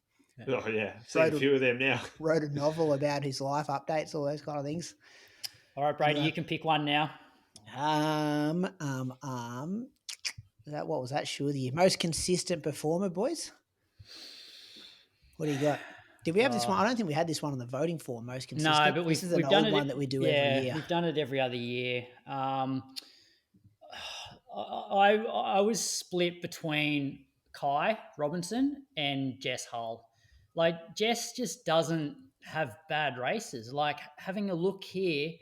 It's like 4th at Millrose, 3rd at World Indoors, won both the races at Aussie Champs. Grand Slam's a bit different, can't really look at those, but then 1st at Portland Track Classic, 3rd at Prefontaine, 3rd at Monaco Diamond League, 2nd at London Diamond League, second at Zurich Diamond League, and then medals at World Champs and breaks the 800 national record after having already done the 1500. But then you look at Kai, and Kai's like fourth at Millrose, then won a medal at World Champs, first at Maury Plant. The only downside for him was he finished third at Aussie Champs, which not great, but then basically finished second, thirds, and then fourth at World Champs. So they were my two. It's very hard to go past Jess. Yeah, it's Jess from me. Kai's got a smaller sample size. Jess had to be up for longer. Yeah. That was the same thinking. Kai, 2 medals, like two championships, 2 medals. Pretty hard to beat that. It was fourth. Oh, fourth. But, Sorry. But still, like, to come fourth at a major championship, plus a couple of other good races throughout the year. It was probably just the Aussie Champs that let him down, really. Give it to Jess. Good one. Yep. What do you want to do next, Croaks? Race of the year. Oh, yeah. So I'm going to kick it off, and it was one that wasn't on your list. I know what it is. I reckon I've got it on my list here too. Well, so for me, it was down to either the men's steeple final at the World Champs. Yeah. But I'm actually going with the men's 10,000 meter final. Okay. This was such an entertaining race. So just to set the Jimmy scene. Gressier? Yeah. So first kilometre, 3:15. It's 30 degrees, 68% humidity. Borrega goes off after 1,500 metres, gaps the field. He's quarter kilometre later. Then the Japanese, in front of their home fans, keeps it sort of steady till 5K, running sort of mid 250 kilometre pace.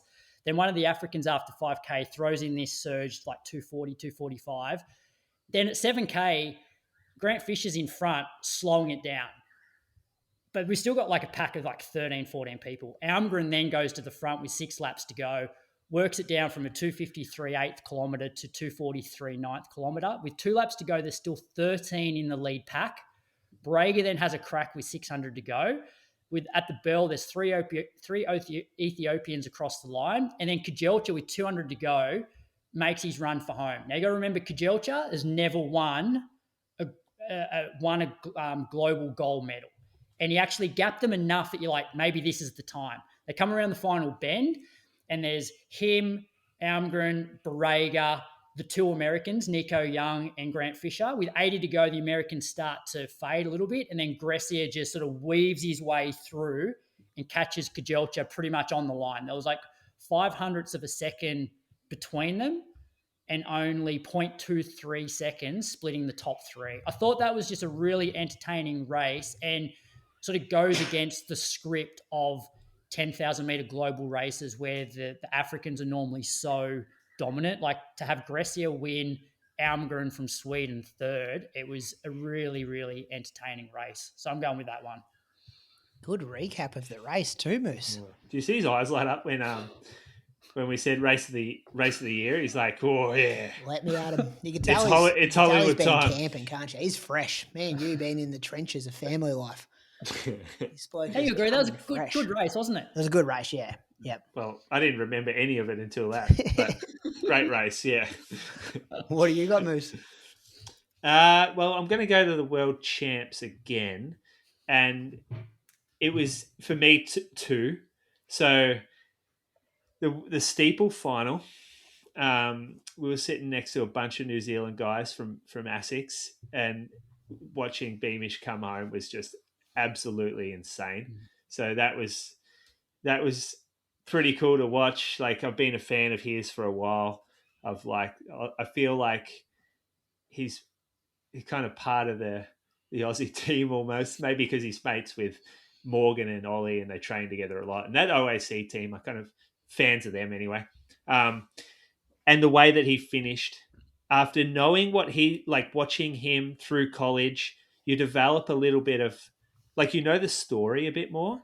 It's like following a football player across their career and watching him in different games, and you get to 400 to go, and you're like, oh, Beamish is well back here, and then 200 to go, you're like, I've seen him win races from here before. Textbook George, isn't that what they call it? I don't know what they I call think it. they call it Yeah, it textbook is. George when he does this. Yeah. Yeah. But then you're like, no, is anyone else seeing what I'm seeing right now? Like he's putting himself in this unbelievably hard position to win, but this is what he does. And then just screaming down the outside, like reminding me of those college races that he ran. And yeah, I'm going to just leave it at that. Actually, I'm not going to bring the other race up because I'm going to leave it at that. And piggybacking on top of that is the fact that he fell in the heat, got back up, and then won his heat. Like he come flying past as well. So like, yeah, And it's just an injured dude. Always Guys, injured. Changed his event. Like he won a world championships in an event that he didn't usually do. Like yeah. And he had to beat Albacali. Like Albacali was like $1.05 favorite for that race. Yeah. You forget an incredible race. Well, he's an incredible racer because remember he won world indoors 1500. Yeah. Like he know like if he's in strike, he knows how to win when he's close enough. Yeah. Any race with that guy in it is going to be a good race to watch. The listeners went race of the year was the men's marathon at the World Champs, 26.4%. Second was the Sydney Marathon, I guess as an event. Third, by 0.1. Men's 1500 meter final, and then women's 1500 meter final with Jess Hull there. And then the men's 5K was the fifth highest with 11% of the vote. There we go. The women's marathon too got a couple of votes. So both those marathons were sprint finishes at the World Champs. Like incredible year of watching racing. What are we doing next, boys? We're nearly done, aren't we, Crooks? Yes. So we've got, I guess, performance of the year. Oh, yeah. This is hard because you got to think about what you're looking at. The easy option is Jess Hull has won a bronze medal at the World Championships. Not the easy option. I thought the most obvious option was that, but that actually got beaten on our poll. That was second. That got 27.8% of the votes. Jess Stenson won with 34.8% of the vote. And then Kai Robinson was third with 21.2% of the votes, his fourth place at the World Champs. See, this is where I think sometimes, like, because you expect so much of Jess, it's like, oh yeah, she just won bronze. But it's bloody hard to win a global medal. And I think you still have to look at things on their merit. And it's like, well, she still performed the best out of any Aussie at the World Championships. Like Kai probably has a case given his performance probably wasn't as expected as Jess's, like for him to finish fourth. Like you sort of expect Jess to finish third, but then you can't award performance on the year based on what you expect somebody to do. I don't think like Jess Stenson's was a great run, but I don't think you can compare taking 10 seconds off our national marathon record to winning a global medal. Well, I disagree. I think you can. And it's because I have a love for the marathon. My heart is not on the track. So when someone's breaking marathon national records, I'm all in on that. Like that. But is that a better performance than coming third in the world? Well, Craig, you'll never know because it's subjective. This is subjective type competition where we're electing results based on how we feel about them. And my sentiment is with Jess as a national record being a performance of the year. Yeah, I know. But then if you went to an Athletics Australia awards night and you gave the award to Jess Stenson over somebody that's won a bronze at the World Championships, like look at all the national records that were set this year. What about Ed Trippus breaking Sean Crichton's national record that stood since 1993? Yeah, Brady didn't even put that on the sheet. I was going to vote for that, but Brady didn't put it on. There was an option to submit your own votes. Don't at me for not having it in the top selections. Rose Davies, like almost breaking 14:30 in the 5K. Like Izzy took Karen McCann's on the road half marathon. So, but this is the thing, right? We're not giving out AA awards. You've asked me for my performance of the year. And don't you hate Jess anyway, Crooks? What are you arguing for Jess for? You said her race was a disappointment, didn't you? At the World Champs? No. He just doesn't like it's the females in general. Didn't you say her third was disappointing because she could have come second?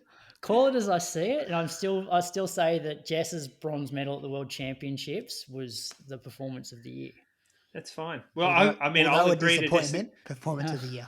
We'll agree that we both have favourite performances.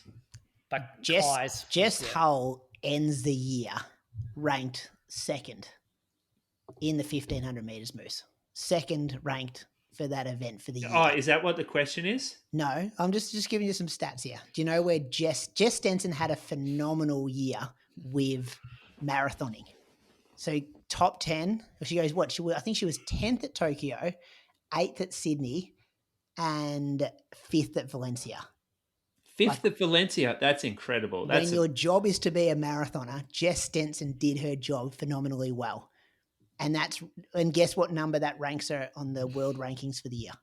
I'm going to say 85th. Oh, that's rough, Crooks. Oh, no. Fucking hell. No, sorry. Hey, everyone with the first name Jess, do you? 30th? Nah, 55th. You're talking about second, 55th. That's where it stacks up on a world level. Maybe that's the seasons for the year, not looking to... You're looking more at just a one-off performance? Jess finished 5th at Valencia. That's one marathon. Jess finished 3rd at the World Championships. This argument is irrelevant because I've picked my answer. Who are you going with then, Brady? Yeah, Jess. Yeah. Which one? Oh, actually, no. Yeah, good one. Well, I've actually got in notes here. Is Kai's 4th better than Jess's 3rd? Well, that's what I was getting at in terms of... I haven't got Jess Stenson in the same category as Kai and Jess Hull. I think those two are... Jess is a phenomenal run. Like, what a year as a marathoner. Like, she's done her job, like, insane, incredible. So good to see her running fast marathons. Brady, I think I picked at end of 2021 that she was kind of due to do this, and it's just paying dividends this year. But I think, when you're comparing domestic records to international thirds and fourths. So Kai, if you told me this time last year, Kai Robinson will beat, who did he beat? Grant Fisher? Inga Britson. Hagos Gerriwet. Yeah, Gerriwet. In a global 5K, I would have told you you're dreaming. No way would he do that. He took some scalps that day. You know what? Had a bit of mott from 2005 about him, Helsinki. Yeah. He didn't get the medal, but shit, he was close. And so if he gets third, who do you go with? Well, see, that's the thing. If he got third, then I'd probably go with Kai because they've deeper both field. Well, yeah, and I think knowing what Jess has done in the past, I think that's where you get in trouble. She finished second at the Olympics, so it's like, well, I think Kai's is a better performance because he's never shown like that. Like, yeah, he's won a world indoor medal, but I think Kai's would be a better performance for what we expect of the athlete. We've covered the three big ones from the survey. The people have gone with Jess Stenson. Have they? Yeah, 34.8%. Oh, I knew I was right.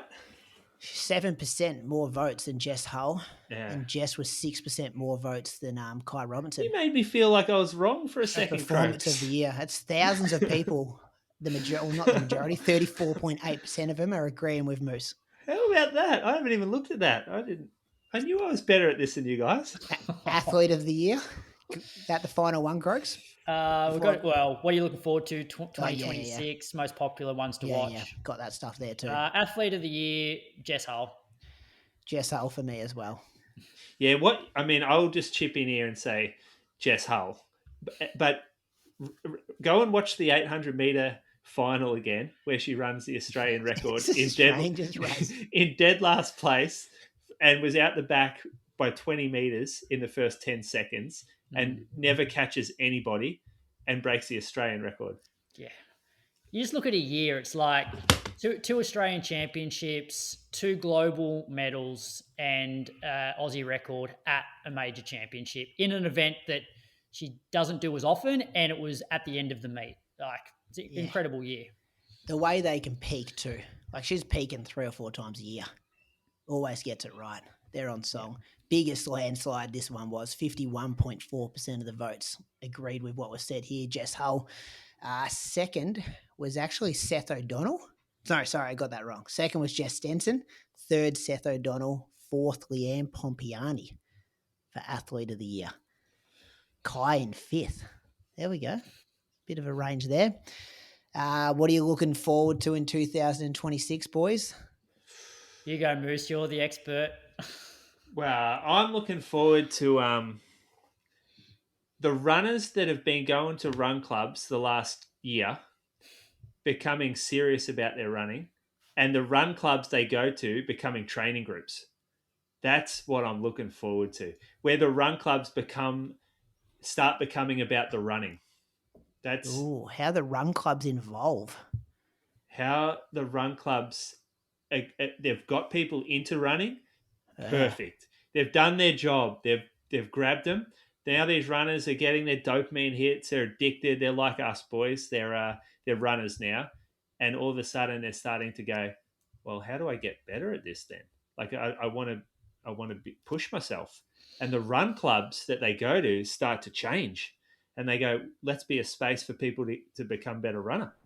And we haven't seen it yet, but I reckon there's an opportunity there. And then all of a sudden, the rising tide or whatever lifts all boats, and the whole running community in Australia becomes deeper. Do you think it will? That's or do they just keep? Do you just think they just keep doing what they're doing? It says that's what I'm looking forward to happening. So it's an ambitious thought from me. It's your wish list. It's a hope, but I also did watch an Instagram reel today about someone kind of bragging or explaining how he monetized his position as a community run club leader to profit. And he was unashamed, like, this is how I do it. This is how I generate profit from being a run club leader. I'm like, wow, they're not even shy about this anymore. Like, I thought that would be a little bit taboo. But so it's changed. People will watch that video and they go, no, I want no part of this. I want to go there for the community, not for someone else to make a ton of money off me. So I'm going to start focusing on my running, and I'm going to train for events and enjoy the competitive spirit. Okay, Croaks, what do you got? 2026, what are you looking forward to? So I'm looking forward to seeing whether Cam can take that next step. Like, obviously he's sort of world class, but he's a little bit off sort of contending for those medals at the moment. But like another year, and especially he's been on that same trajectory as Jakob, it's like, okay, by 20, Jakob was doing some pretty amazing things. So like, can Cam take that next step? And the other thing is I feel like next year is going to be the year of the comebacks. So stop stealing my stuff. I've got that written down, Croaks. Sorry, mate. How are guys like Stewie, Jakob, Morgan McDonald, guys that have sort of struggled recently. I've got Chriso on my list as well. Is next year the year that I feel like for some of them it's make or break, but so I'm excited to see what happens there. Even Andy to a point, Ollie Hoare, I've got on my list. Sinead Diver, Eloise Wellings. Eloise Wellings, Moose wrote her off last week, Craig, so I've got a slab bet on her. It is very much the year of make or break and comebacks for certain people. Yeah. I've got, selfishly, I'm looking forward to Boston Marathon because I get to do Boston Marathon. That's going to be fun. But I'm also looking forward to year 2 of Leanne Pompiani as a marathoner. Yeah. Debut year this year. She goes out and runs the fastest debut female time we've ever seen as an Australian. And her second marathon, she runs 2:24 on the Sydney course, fastest ever time from an Australian woman on Australian soil. Smacks Jess Stenson, smacks Lisa Waitman, nearly smacks Nick Earl. Like, we got 10 more years, I was thinking today. She's only 29. We got 10 more years of watching Leanne run the marathon. Yeah, good We call. are in the infancy of this. Good one. 2 to go, Brady. 2 questions to go. What do we got? What's the last one? Well, there's most popular and ones to watch. I'll go listener choice for most popular here, Croaks, because I've got it in front of me at the moment. Most popular athlete. I loved putting this question in this year. So it was like, you can choose one poster to put on your wall, who you're going to put on there. It was so close, and I was watching it, and it changed. The most popular Australian athlete is Jessica Hull. She took 17.8% of the vote. In 16.7% was Seth O'Donnell, and third was 15.6% was Cam Myers. Fourth, Jess Stenson. Fifth, Izzi Batt-Doyle. Sixth, Leanne Pompiani. Seventh, Andy Buchanan. That flipped on its head. Last week, Jess was in third. No, second. Cam Myers went from first to third. Who are you putting on, Moose? Who are you putting on your wall? Jess Hull, but I like the Seth O'Donnell call because he is a character for the sport. Croaks, we know who you've got. No, I don't know if you do. Jai Edwards. No. Or speaking of things that excite you for next year, that another comeback hopefully. Oh, come on, mate. I thought, well, I can't say Cam because I've already got the creepy uncle. Imagine that I've got like a 19-year-old's poster on my wall, so I can't go with Cam. For me, I think it's still Stewie. I feel like Stewie is not done yet, and he's the guy that I feel like has paved the way for this next crop. So Stewie's still on my wall. Yeah, he was just below Andy percentage-wise, 3.4%. It's low though, Croaks. Some life left but in when him.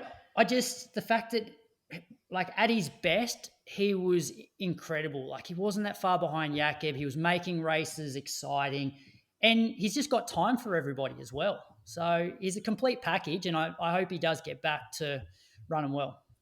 I'm going to, because Carly's probably already got a poster of Jess Hull on our wall. So, like, I've got this, we can probably, as a couple, have 2 posters on our wall. So, Jess Hull's already up there. Carly's a big fan. But I'm going, like, I don't think it's that creepy having Cam Myers up there, Croaks. But I'm looking forward to a bit of, like, a bad boy version of Cam Myers. He's already got the buzz cut. He's got the piercings, doesn't he? Like, I wouldn't mind to see a tattoo, a bit of aggression somewhere. Maybe just something. I reckon 2026 we see bad boy Cam Myers. Some controversial opinions. He's pretty good at that as it is. The aggression. Didn't he shove the pacemaker off the track at one of the domestic meets? Oh, it's there. That's the thing. It's actually there. We're just going to see a bit more of it. I wouldn't mind him. Like if he gets in a fight, chin someone at the end of a race, the Diamond League. Remember someone's had a swing that year at the Diamond League over at Monaco? The mascot. The yeah, French someone guy. It was the same guy, wasn't it? Yeah. He was involved in both of them. Yeah. So a bit of a bad boy version of that post there. And then the final one, pick a stock for next year, boys. Who are you watching for 2026? I got 2. No, you don't get 2. I've got 6. Yeah, let me guess. Jess Stenson, Jess Hull, Luke Matthews. You get one. Kai Robinson, he's on. Well, we used to have 2. I'm going to say Jimmy Whelan and Ed Marks. Ooh, Don't mind that. Don't mind that. Moose, who you got? I have Amy Bunnage, she actually got selected a few years ago, but it never paid off for whoever selected it. Yeah, that was me last year. But we had this argument that you can't just pick the Zatopek 3K winner. No, but it's gone now. That's why I didn't. I was going to pick that dude, the guy.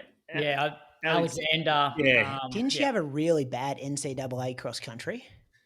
Yeah, stock's low. Buy when it's low, and just watch it rise. So I'm just holding my Bunnage stock from last year.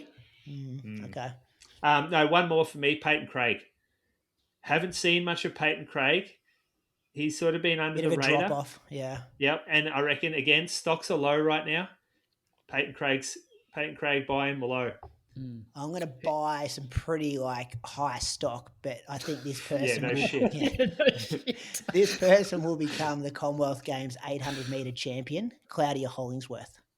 She goes from you made a semi-final, that's good, to all right, go win the Com Games, then go make world champs finals. Winning Com Games 800 versus still gonna help a stock. Yeah, but semi-finals at world champs. I mean, at Olympics. Semi-finals at Olympics, wasn't it? Yeah, I'm not sure, Brady. I'm not sure that's You got any others, Brady? I just had all the people that are listed for comeback season. Yeah, okay. Because everyone's on the comeback. Your Andys, your Chrisos, everyone. Hey, actually, I got another one. Who? And you're having 3 now. Lock this one in. Zachar Newman. That guy is getting fit. Have you watched his Strava lately? He's doing workouts again. I told you, he wants to challenge me to a race. Yeah, well, I back him right now. Yeah, I know. I'm struggling. He's my pick. Well, based on his recent photos that he sent the group, he's on the Lauren Ryan combining running with golf program. The Callaway deal. Yeah, not doing much work this time of the year. That's all I know. But Brady, I am going to give you so last year's picks, because I think it's interesting to go through. And so Moose, you had Bronte Oates. That's a win. That's a massive win. Well, you hold the stock, like in a couple of years' time, that'll really pay off for you. No, but think about, you guys didn't even know her name when I mentioned that last year. True. Yeah, yep. She had a mixed year, like bit up and down. But at least we know her name now. You didn't know her name, Croaks. She won City to Surf. She won National Cross. But I pulled her out of nowhere. Brady picked Seth O'Donnell. That's a pretty good one. And you also had Georgia Hansen. Still waiting on that one to come through. Who'd you pick, Croaks? I had Bunnage, Jayla Hancock Cameron, our national mile champ, and Bendirio Boyer. Man, Bendirio Boyer, we've picked her a few times now. I picked her in 2024. Boys, you picked Seth in ones to watch in 2023. Yeah, I know. Yeah, that was a while back. That's good. He was 10th at Zatopek that year. You got him cheap. What about 2022? I'd have to Kai and Lauren Ryan. Oh, Lauren Ryan, yeah. That's another name we probably should have mentioned throughout the conversation. That was the awards wrapped up for another year. 2025 is run and done. Thanks to our partner, Axel Coffee, sponsoring the awards this week because there wasn't much running news. Check them out, axelcoffee.com.au. Also, if you're in Sydney, there's a new store in Surrey Hills that opened on the 26th of November. And to celebrate, if you pop in and say IRP at the register, we think you get a free coffee still. Terms and conditions to apply for that one. Boys, we have a guest coming in about I'm going to say 8 minutes. So we're going to whip through whatever we've got left here. Whispers, just keep an eye on Andreas Algrim. Got some reports that he is flying, boys. Andreas Algrim has got the 10K road race coming up at Valencia in a couple of weeks. And our boy Seth O'Donnell, we've spoken about him about 57 times tonight. In his latest YouTube video, said he's been going back and forth with Andreas about training philosophies, workouts, stuff like that. So good to hear that Andreas is impacting our boy Seth down here. No real off season for Almgren though. Seems to he must have had world champs a while ago. Yeah, I suppose. Peaked again. Don't go questioning Andreas Algrim's coaching setup, Croak. So I know the man who's going to be DMing you to remind you. You know, they know what they're doing over there in Sweden. What do you got, Moose? Moose on the loose? Moose on the loose, yeah. I've been noticing a bit lately is there's a real clickbaity type thing going on socials where people are saying quite outlandish or disrespectful stuff in order to get more clicks and engagement on their social posts. The last one I saw was something about how a guy is going to break a record here or there, and you just and then they pump it up with a big reel. It's these are good runners too, not good runners, but they're good runners actually. I'll say they're good runners, but they're trying to get more attention to their content they're making, but they're being quite disrespectful along the way to runners that have done things in the past, and I just don't like the trend of it. Professional runners. Yeah, sort of. I think I know who you mean, Moose. Do you? Yeah. Because you know the YouTube, you've got to have that over your title, something like extravagant, outlandish. I hate it though. Like, this is why I'm going to quit running, kind of stuff. That's what I hate about it. I know, but it must be. I don't know nothing about YouTube, but it must be a part of the algorithm that catches. Yeah, I could never do it myself. Put that shit out. It would be hard work. You're talking about Chicken Boy Morgs. No. Croaks and I'll talk later about what it is. Okay. I know who it is. Do you know the exact title he's talking about? No, I think I know which interview Moose is talking about. Interview? Yeah. It's a couple of British dudes. Yep. Yeah. Anyway. What you got to tell me off air? Yeah, well. Getting saucy. Why don't you just name and shame him here? You're worried about some repercussions coming back your way. I think you're mates with them, to be honest. Didn't someone kick the door in the other day at the shop? Didn't someone boot your door in a running company? Yeah, actually they did. It's probably That wasn't good you much keep fun. less enemies. It's probably good for you. Fucking Christmas Eve. I'm up at 4 a.m. driving into the store on Christmas Eve at 4 a.m. I'm like, I'm getting stitched up. This is rough. Only Like positive. newborn- You would have been awake anyway. yeah, I newborn was. That was twins the at only home, and reason he's I gotta saw go- my phone. Someone kicks in his door. Did they steal anything?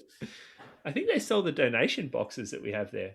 I can't believe that someone kicks in the door of your store and it's not the main moose on the loose for the week. Yeah, well, I forgot about it, to be honest.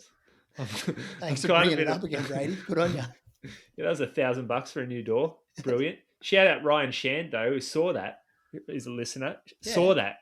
Goes, hey, just need to buy some shoes. Might help pay back the costs of the break-in for you. And I said, Ryan, that is very lovely of you. And then supplied him with some shoes. So shout out, Ryan. Thanks for that. Much appreciated. Good fella, long time listener, Ryan, as well. Yeah. He sent me a message today wishing me happy birthday, Ryan. Well, it's not. They're good guy. Good guy. That's all for Moose on the Loose, Croaks. We've got to finish this episode. Bring us home. You've got a short window. Pick a listener question. It's not going to go for too long, please. All right. This episode's listener question is proudly brought to you by Precision Fuel and Hydration. And we're going to go with weights versus Pilates. And that question comes from Steph Modesti. I got both. I did both. You do Reformer Pilates or Mat Pilates? I do Reformer Pilates. Well, I have a Reformer Pilates. Is it called a Pilates Reformer? I have one at my house. So I really like it because it's about slow, like controlled movements, and it does really like target some deeper muscles, some core muscles that lifting weights probably doesn't hit. They're like the big muscle group stuff. And then I use the Pilates machine to hit like the small muscle groups. So I go through like a series of exercises that starts with mobility for my back and then some deep core stuff. And then I also do a bit of a warm up for my weights by using, it's not a springboard, but I use the bar to do some like one-legged squat stuff and some calf work. And then I do a more strenuous core routine on there as well. And I do scooters that like are very good for the glutes. I do some, they've got special names, all these things, but I don't know the names of the exercises. I just do them. So it's like a adduction exercise. But I basically incorporate the Reformer and then I'll do an exercise on the Reformer, and then I'll go and do some heavier weight exercises, like some. So they complement each other. It's not one or the other for you. They do for me. They do for me. Yeah, and I often use it as part of the warm up. The Pilates Reformer is like the warm up. Our Pilates studio is next to our gym, and not once have I thought to go into the Pilates Reformer place instead of the gym. But I also have no knowledge about this stuff at all. So, but I'm like, me getting in the gym is a big win. To me, then go into the Pilates studio, that's a life I have no experience with. It's an interesting one. If you only had time to do one, I feel like maybe as an older athlete, Pilates may actually be better because I feel like as you get older, mobility is a really big issue or something that can impact your running. Whereas I feel like the Pilates is probably going to help that mobility a bit more than what the weights will. Well, but you're also getting some weight benefit from the Pilates as well. I think the science behind it would point to the weightlifting and heavier strength work as more beneficial for performance. In terms of injury prevention, I'm not sure. But yeah, the Pilates can be a very hard workout. Like if you isolate a particular muscle and you just do these slow like movements on it, it burns so much. You can have me crying on that Reformer. Good chat. I've learned some stuff about Pilates today. Croaks from Moose. Go to a trial or whatever. It's bloody good stuff. I don't have time. Yeah, that's true. Hot Pilates. You get to take your shirt off and everything? No, you're not allowed to take your shirt off. No? I don't think so. Not in Mohammed, mate. I don't know which one you're going to. Was that hot yoga? I think it's hot yoga. Bikram, isn't it? Isn't it called Bikram yoga? Oh yeah. Thanks to Precision Fuel and Hydration, visit precisionhydration.com and use the code IR-SPRING 2025 for 15% off your first order. What's coming up, boys? What do we got? New Year's Eve. I think we might go to some fireworks. See the fireworks. Hey, has D. Costello sold his house? Don't know. Find out that for me before next week. Right. I need you to do an interview for him as well about Boston Marathon. That's people were at me. They're like, "How wasn't D. Costello been on the show?" And I'm like, "Croaks cooks barbecues at his on it house. once, Don't wasn't he? at me about that interview not happening." Yeah, I don't think I can do it. I think I'd burn his steak. Nah, you'd have his phone number though, wouldn't you? No, I don't have his phone number. If you contacted him and said, "My name's Brad Croker," would he be like, he'd remember who you are? Probably not. Let's try. Yeah. I like that. It's not like we haven't tried. I've tried a connection to a connection before. Like I had a friend contact a friend that was contacting him that never turned into anything. I'm confident we'd get him, but I just always thought it was Croaks' thing to sort out, Moose. What are you doing, Moose? New Year's celebrations? You'll be up till 2 a.m., couple of beers, straight into feeding. Yeah, nah. I don't know what I'm doing, to be honest. I'm just 1 hour at a time at the moment. 1 hour at a time. Well, thank you for being here for close to, or a bit over 2 hours. Yeah, I'm getting anxious now. I've got big names coming to town, boys. I'm going to do a bit of training with him. We're working out Wednesday together. You know who it is? A couple of mile reps. Big name in the run and shoe world. Oh, the run and shoe world. Yeah, I'd say top 5 run and shoe dog in Australia. Nitter? Sam Hopper. Bigger than those two. Bigger. I know Nitter's just won a couple of races at Bay Sheffield, but I'd say this guy's probably amongst Jimmy Friend. Jimmy Friend. Yes. He's in the 3, 5, I knew he was 6, going 4. to the river. He's staying. He showed me he sent me where he's staying today. It's probably the roughest caravan park in Chuquibamba. I don't know if he'll come back. Do you know what though? The bloke looks rough. Yeah, He's soft as butter. He is not built for that stuff. I know, but he'll fit in just visually where he's staying. So we're doing mile repeats Wednesday. That'll be the highlight of my week. We're done. Thanks for being with us for another year, listeners. It's been a good year. Thanks for being back, Croaks, bringing that energy. Thanks for giving up 2.5 hours, Moose. We're about to throw to an interview now. Enjoy that, and we'll do it all again next week as we always do. Chat next year, boys. See ya. See you next year. Love that gag this time of the year, Croaks. And now we've got a special guest. He sat through probably the last 10 minutes. I'm going to apologise up front because I actually think it's 4:30 a.m. where he's based in the world at the moment, and that is New York City. His name's Tony Roca Díaz. I hope I've got that right, Tony. He's the athlete and press manager at Saysky. He's a 2:23:30 marathoner. He ran that recently. He was pretty much next to Izzi Batt-Doyle for the whole race of the Valencia marathon. And I think we got you there, Tony. How you going? Welcome to the Inside Running podcast. Hey guys, it's good morning here, good evening there. Can you hear me all right? We can hear you fantastic. Loud and clear. Perfect. Yeah, I just woke up and had to sneak out of the room. Like my girlfriend was still sleeping. I could hear good luck before I left. She knows I'm a big fan of the podcast. So it's a real pleasure to be here. I've been following you guys for the last 3-4 years. So you've been on my ears for the last couple of years. I've had some training partners in the past that got me into it, and being a patron now 6 months, 7 months was like a present to myself in the summer. I guess it's a pretty quick turnaround to be here. So it's truly an honor. It's early, but want to go back a few years, Tony, for the good stuff, mate. yeah, we'll get there. It's early here, but I don't mind. We're flying back tonight. We used to run okay back in the day. But no, truly great to be here and get to talk more about many things running. So thanks for inviting me. Why are you in New York, Tony? What brings you to New York? So my girlfriend's half American, and her family lives in the Hamptons.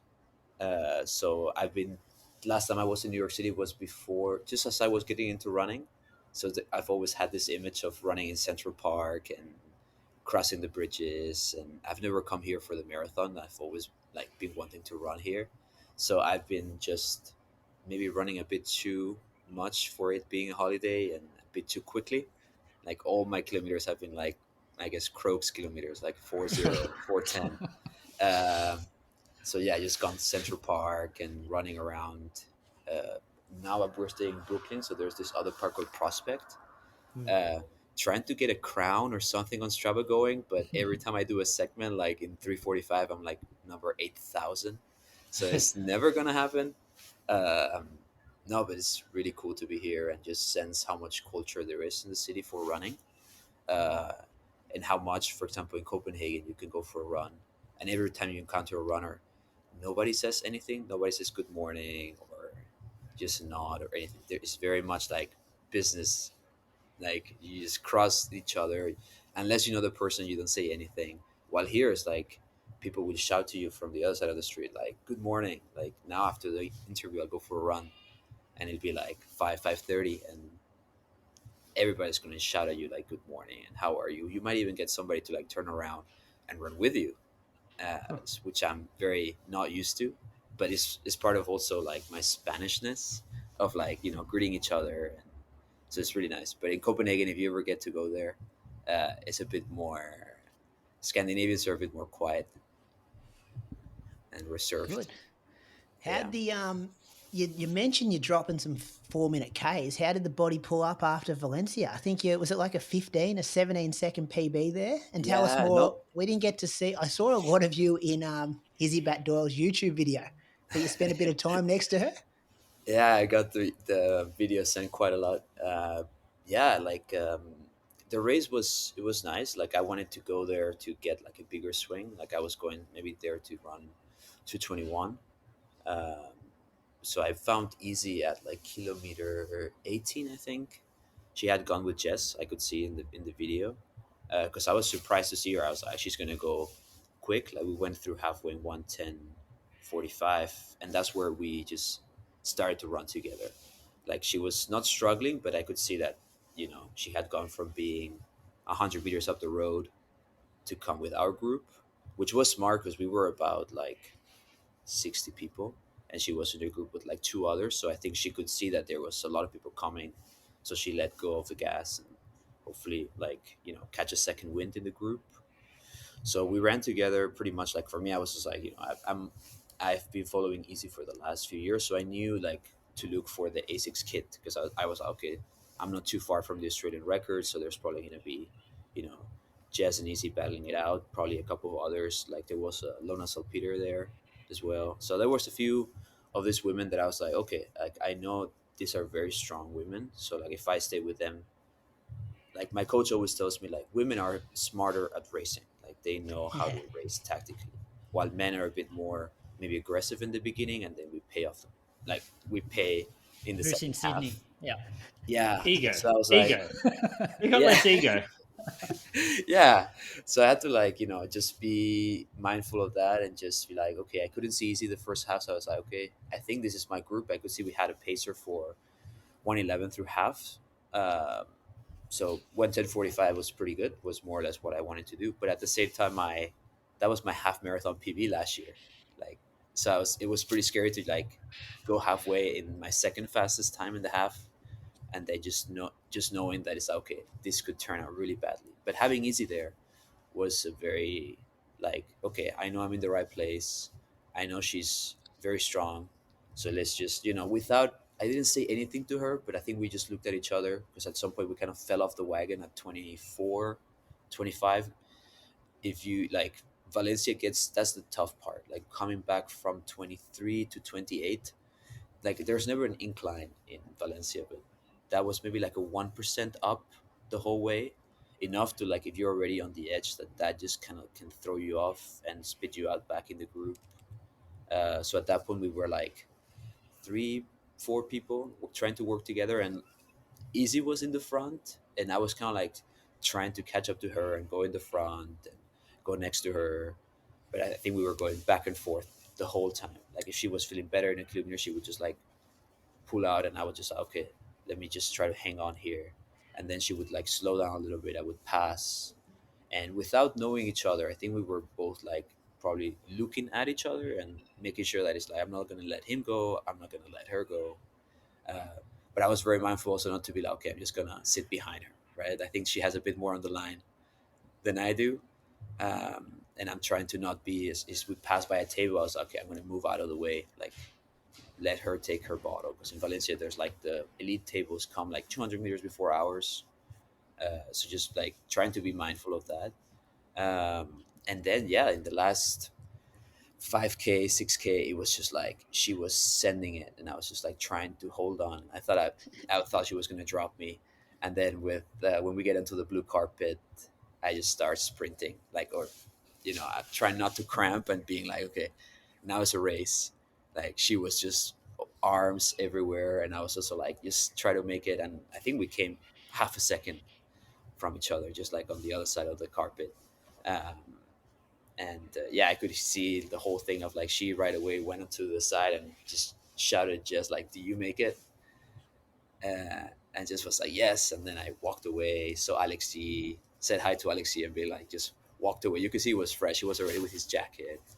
Uh, but yeah, so it was pretty surreal to like have followed the podcast for a long time and see these women that you have heard the voice and you've seen them on YouTube, and just like I'm a big fan of the sport, so this was pretty, yeah, just I had to like pinch myself in the middle of the race, being like, I now I can say I'm as fast as the good continental women. So Yeah. very, yeah. My friends were telling me like, oh, now you can say, if you go to the podcast, you can say you did a Nick Earl. Mhm. Nah, it sounds like you tried to help her a bit more than I think Nick Earl does. He'll sit in there and just burn him at the very end. um, Uh, but No, yeah, that's like pretty special. You got to experience a moment a lot of us, didn't, I guess. Like there wasn't a lot of coverage of, Izzy and Jess crossing the line. And yeah, you got a front row seat of seeing that interaction where Izzy learnt that the Australian record had gone down in real time. So that's pretty special. There's a beautiful photo on your Instagram of just you and Izzy side by side together. You're obviously head to toe in the Saysky kit. Do you want to maybe explain, like, what does your title actually mean? Like mhm. athlete and press manager. What's a Yeah, day to day look like with that job? yeah. So I think when I started at Saysky like 4 years ago, we, I was we were 6 people in the company.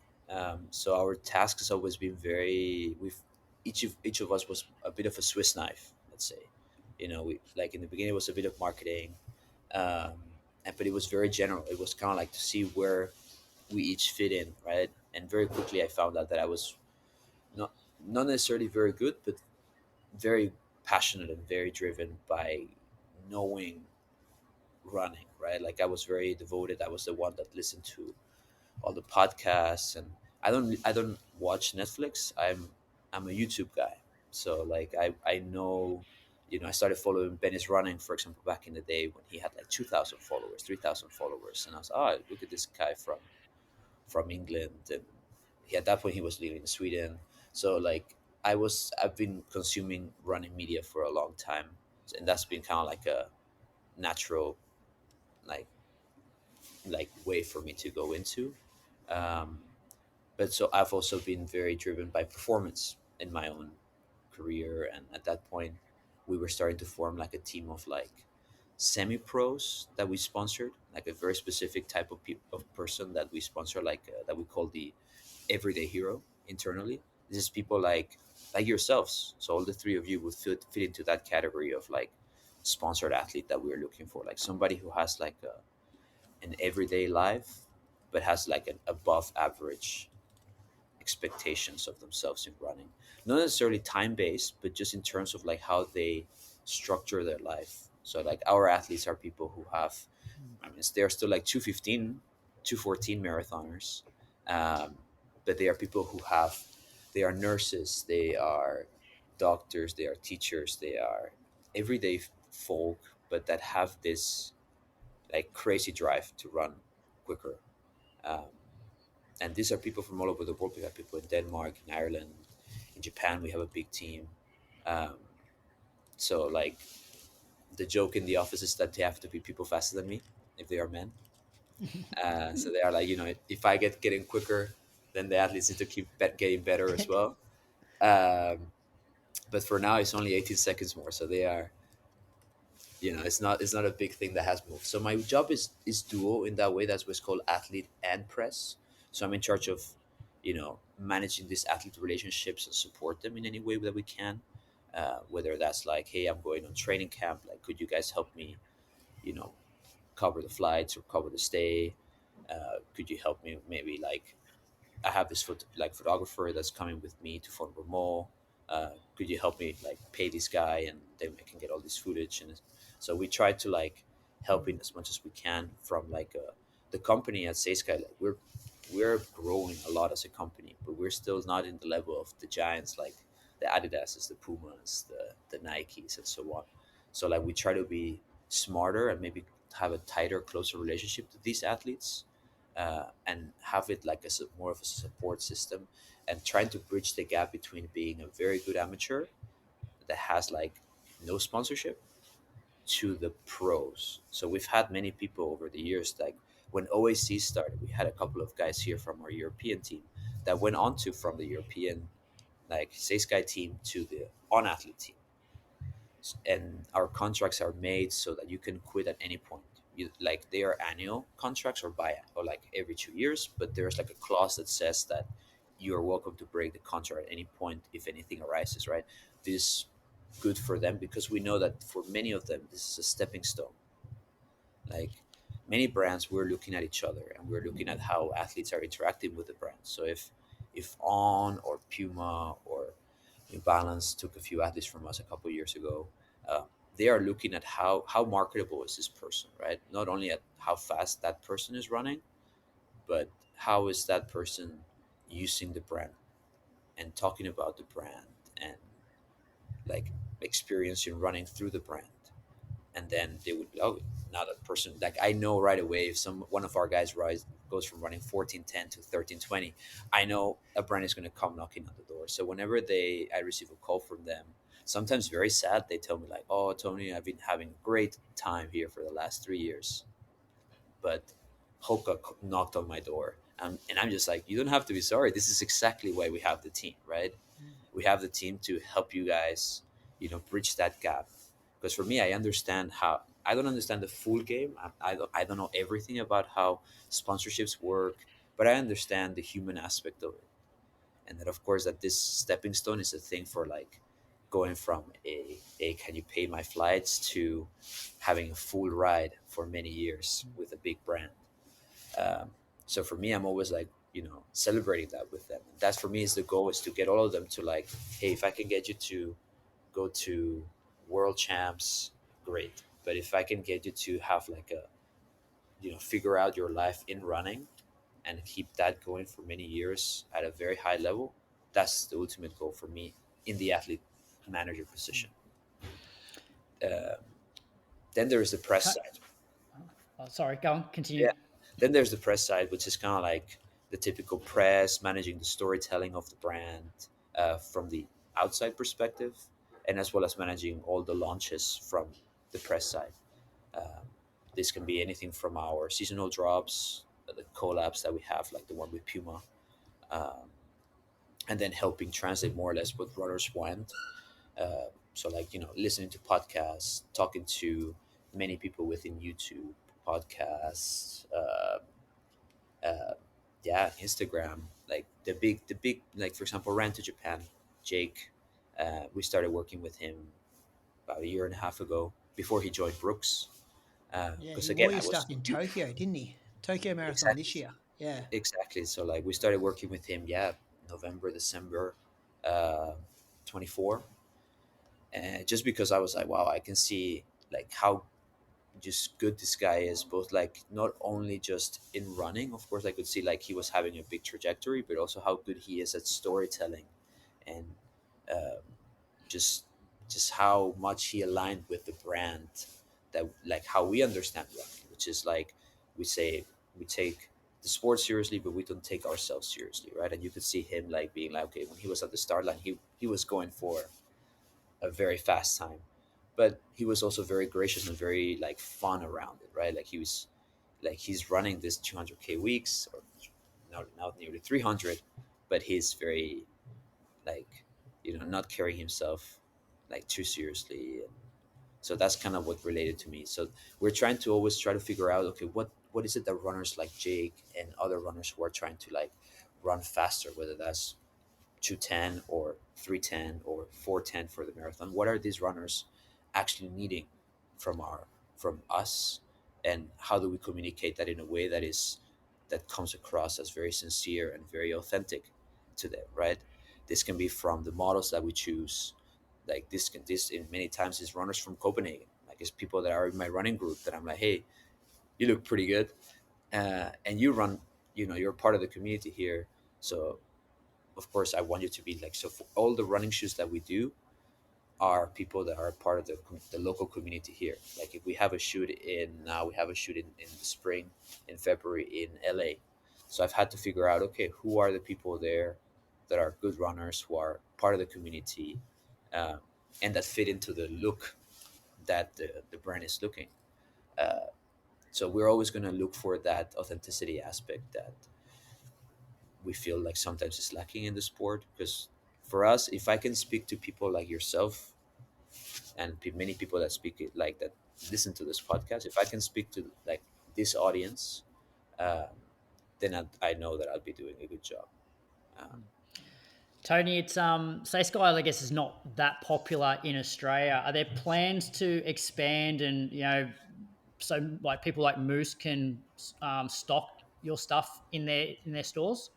yes, there's plans. I'm not in the sales team, but again, we are about 30 people, and our sales team is sitting not far from me. I can turn to me and talk to our head of sales.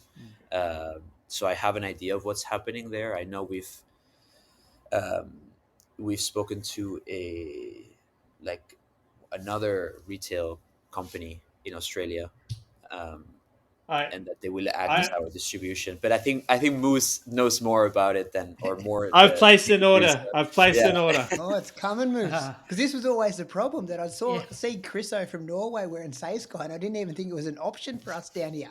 It will be. It will be. It's very exciting, and we like obviously we get sent a lot of stuff, and there's a lot of these new apparel brands popping up who have a certain image attached to it, or they try to tell a certain story.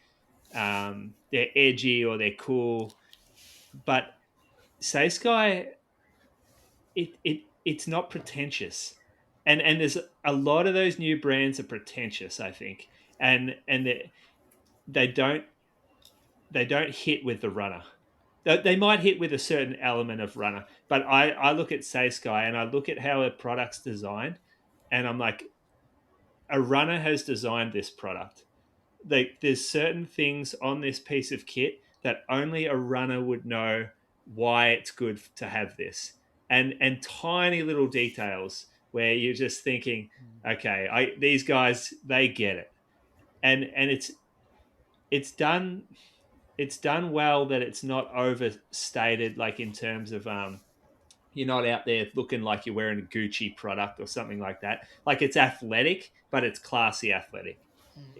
I don't know. You guys have just absolutely nailed what I would consider like my preference for a running aesthetic, which is a 99% functional product. But geez, you've done well making it look like something I want to wear too. yeah. I mean, I through got the another. years, I'm sorry. Oh, now you go finish. I got just another question. That's all. Yeah, no, I think like we've been in the game for a few years now. Like we started the brand in 2013. So the brand has also evolved to, you know, match those expectations and become more technical over the years. Um, like the thing we say internally is that our products are long run tested. So for example, if you go for a long run, how like we do the review 20 miles into the run, right? Mm. Like how is like let's say we're making a product that is supposed to carry more gels, more like that you have to run with your phone with 6 gels with your house keys, for that you're going to use for your 3 hour marathon or your 4 hour marathon. um, these are not products that are going to be tested on the room, like just on the design table. These are products that they are going to give it to our head of sales, to the CEO, to myself, people that are running like long runs in the weekend. And then they will be like, okay, use this for the next month and then come back to us and then let us know what is the. And sometimes we come up with like, hey, I need laces in this pant. I need some laces. I need this to be shorter. I need to be more of a split. um, and then of course the design team then goes and does whatever, and then the product comes out. um, but is very much like tested by runners. Like I'm a size medium for the bottoms, for example, so I can test everything. And for the tops, I'm more of a size medium for the jackets, so I can test. For the bottoms, I'll be responsible in a way, indirectly. Like it's not like the product is this like is on me, but I know more or less what I would want and what I expect from a short tight, a long tight, some shorts. Uh, and if that doesn't pass the test internally, then yeah. And our CEO has been doing this for more than 10 years. So when he designed this brand, he had an idea of what running should look like. And he came from pretty high level windsurfing. He nearly went to the Olympics in London for windsurfing. So he came from this very technical, very expressive sport into running. So when he came into the sport, like everything was probably you probably you remember more than Mimus and Croaks, and like everything was black for men, black or blue in the store, some white. Everything was probably like, yeah, there were like two, three colors from each of the brands from what he explains. And it was very much like uninspired. And when he came into the sport, he was just like, I need something that I can express myself, but also that I can go for a 2 hour long run and not get this chafing around my waist and in the inner leg. Like I want to have a like running, like it needs to be an enjoyable sport, and it can be an enjoyable sport. So if himself is like he was telling himself, if I can figure out how to do that in a way that I can apply my knowledge of the windsurfing world and how technical the apparel is there, and bring it into this not young sport of running, but what to himself was like a very undeveloped sport at that point in terms of apparel. It was the focus was has always been on the shoe. So he wanted to bring the focus more on the apparel and how it could be done in a good way. So for the last 12 years, we've been trying to figure out. So I'm happy that you're saying that, Moose. I'd love to hear more about this collab with Puma, because obviously Puma do shoes, they do apparel. Like obviously it's probably an advantage for you guys to team up with as you said, a giant. How does that come about, and what's the advantage for Puma to team up with you guys? Yeah. So I think the story came about from TRE 2023, I think. Yeah. Where our CEO just, his job when he goes there is just walk around, go talk to people, make sure you spread the our mission in a way, right? You shouldn't be in the booth. You should be just walk around. And he crossed paths with the Puma team, and at that time Puma was, they were coming back into the game, like they were coming back into the running game, and they had the Deviate line had been released, and they were starting to make something, but it was still not the first choice for the runners. So I think what Puma saw in us was a bit of this authenticity and this niche running, like in Europe that we had, um, and not that we controlled the market, but that we understood the market a bit better than they thought they did. I think they understood very well the world of track, but not the world of this more social aspect of running, um, that we've devoted ourselves from the beginning. So I think they saw this small brand, and they saw that, okay, these guys probably know how to speak to the runner. And for us, is of course like Puma, in the last couple of years, like they've developed into one of the brands that has the most solid line of shoes, anywhere from the jogging shoe to the carbon shoes. Um, and so for us, it's been like a massive platform to be put on. And also, like, we've had a big responsibility on, like, okay, we're not just like making our product lines are usually like 100 products per style, right? So when we got on the table with them, they were speaking of thousands. of products. So it's like, okay, we need to nail this. Like now is the this is first division league, right? Now we have to behave like a first division player, um, sitting with them on the table. So this has been like everybody that's been involved in the collab and in the developing, from the design team to the CEO himself to myself in the press. It's been like coming into a room like this with you guys and being myself, and then it's like 10 Puma people coming into the meeting, anywhere from Pacific, Europe, North America, South America, everybody just jumping in. I'm like, you know they were like, where's the rest of the team? And I'm like, I'm the rest of the team. So it's been pretty like maturing, let's say, for the brand to collab with a brand like them, because we've done collabs in the past, but this is definitely like the biggest collab we've done. um, so it's been pretty also impressive for me to also be more involved in the prototyping as well, of not only of the products but also of the shoes themselves. Like whenever Puma knew, okay, we're gonna release the Fast R3, with you guys in a year and a half. Hey, here's some prototypes, and I got this shoe sent to me in May 2023, not 24. Sorry, a prototype of the Fast R3, and I was like, let's see. I was very much of an Alphafly guy at that point, so I was not too sure about, okay, how are this Puma gonna be. First run, I think I had like a tempo, and I nearly PB on the 10K, and I was just like, whoa, like what is this shoe? Like this reminds me of like the first time, it just, when I was putting it on, I was like, this is the first time I put a shoe on, and it reminds me of the original, of putting the original 4% on, right? Of like being like, okay, there's something to this, and just going for a run and just being like, this is really crazy. So I remember going back there right away to the team and being like, yeah, we want this shoe in 2025.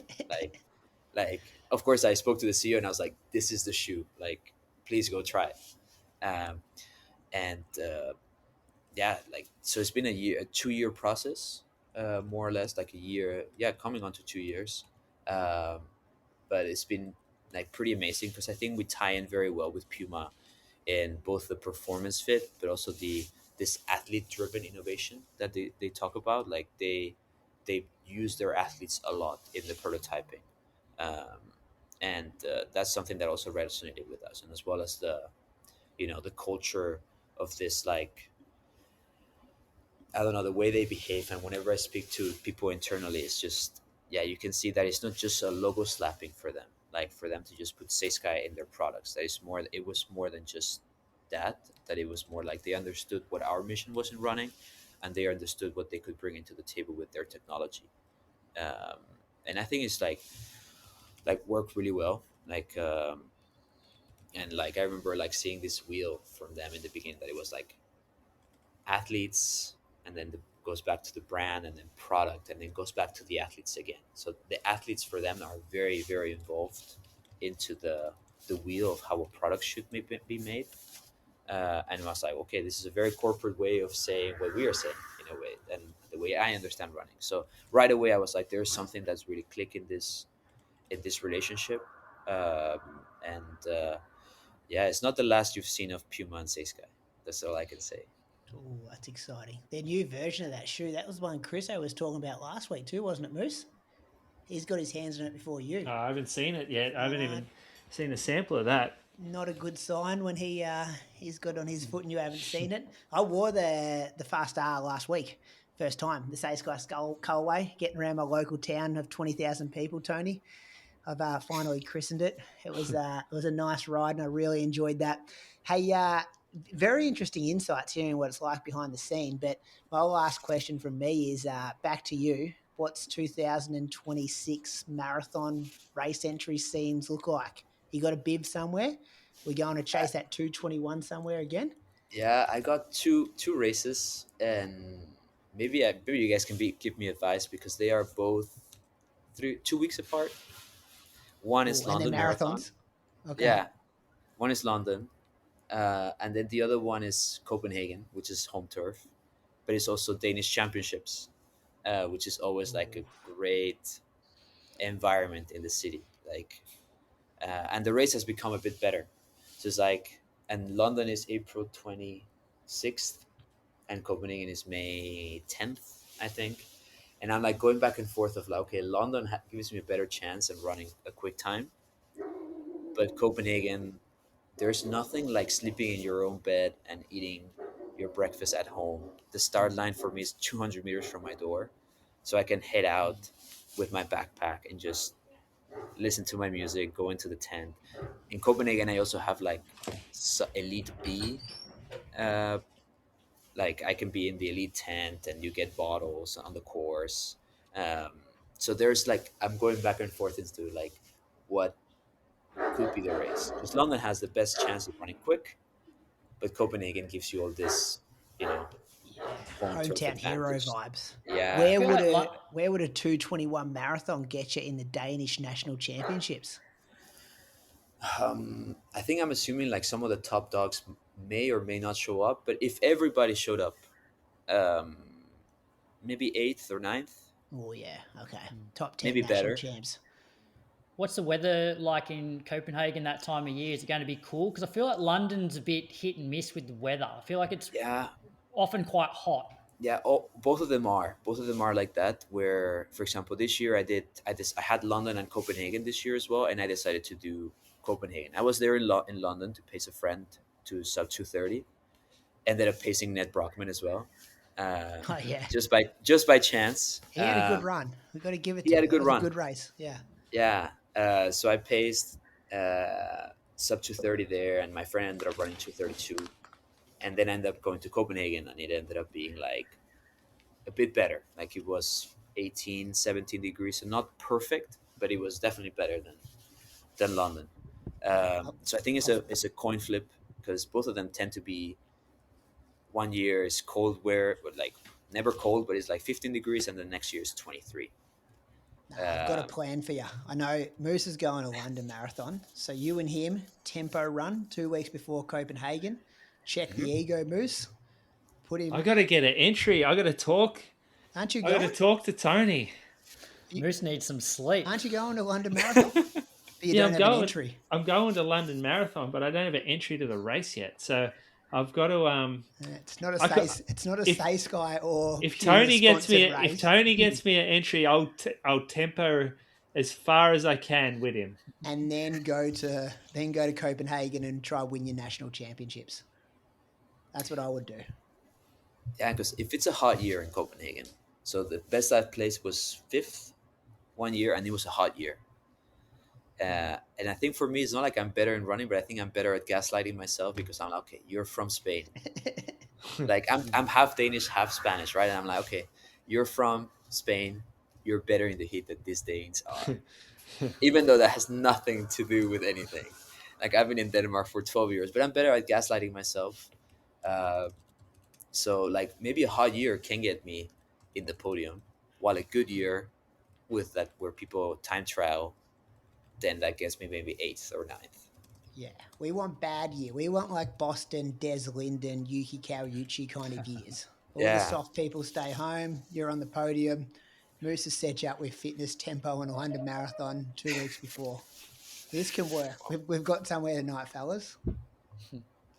I think that can work. That I've run in the past. I've run 3 marathons in 3 weekends, um, so it's not unusual, but it's definitely like my coach is like like yeah, that was the plan for my coach as well. Like doing like a London in like a 95%, and then just having a very easy Monday, Tuesday, Wednesday, doing a workout on Thursday, and then do the last little workout before the marathon, and then do Copenhagen. Um, Yeah. but Hey, yeah, Tony, this has been great. Thank you for your insights. It's always, we do a lot of stuff with brands, but we don't actually get that like peep behind the curtain, which you've kind of provided today, and like the names behind the brands and the people in the offices and what their roles actually are and what they kind of do. And I know when like we reviewed your gear not so long ago, and we couldn't be more impressed. Like it's amazing stuff. I love the designs. I love the your kit has personality. Like it's not boring, and you can probably look at your website and choose different levels of personality depending on how much you're after. But yeah, you guys should be so proud of what you're doing at Saysky, and a massive thanks for partnering with the Inside Run podcast. A massive thanks for keeping Izzi Batt-Doyle company for the last half of Valencia Marathon. And yeah, thank you for getting up at 4 a.m. to talk to three guys on the other side of the world and share your story a bit about running. It's my pleasure, guys. Like, it's been really, really kind of surreal to be here. But I've been joking with my friends that maybe I'll skip this interview whenever it comes out. It's pretty surreal to like listen to yourself. So I think when it comes out on Patreon, later today or maybe tomorrow, in about an hour's time. Yeah, I'll tell my friends, okay, give me the review. Yeah. Or when you get to 90 minutes in, you can then skip the next 35, 40 minutes if you like. Yeah. You've got to listen to a bit of Australian distance run and talk leading up to that.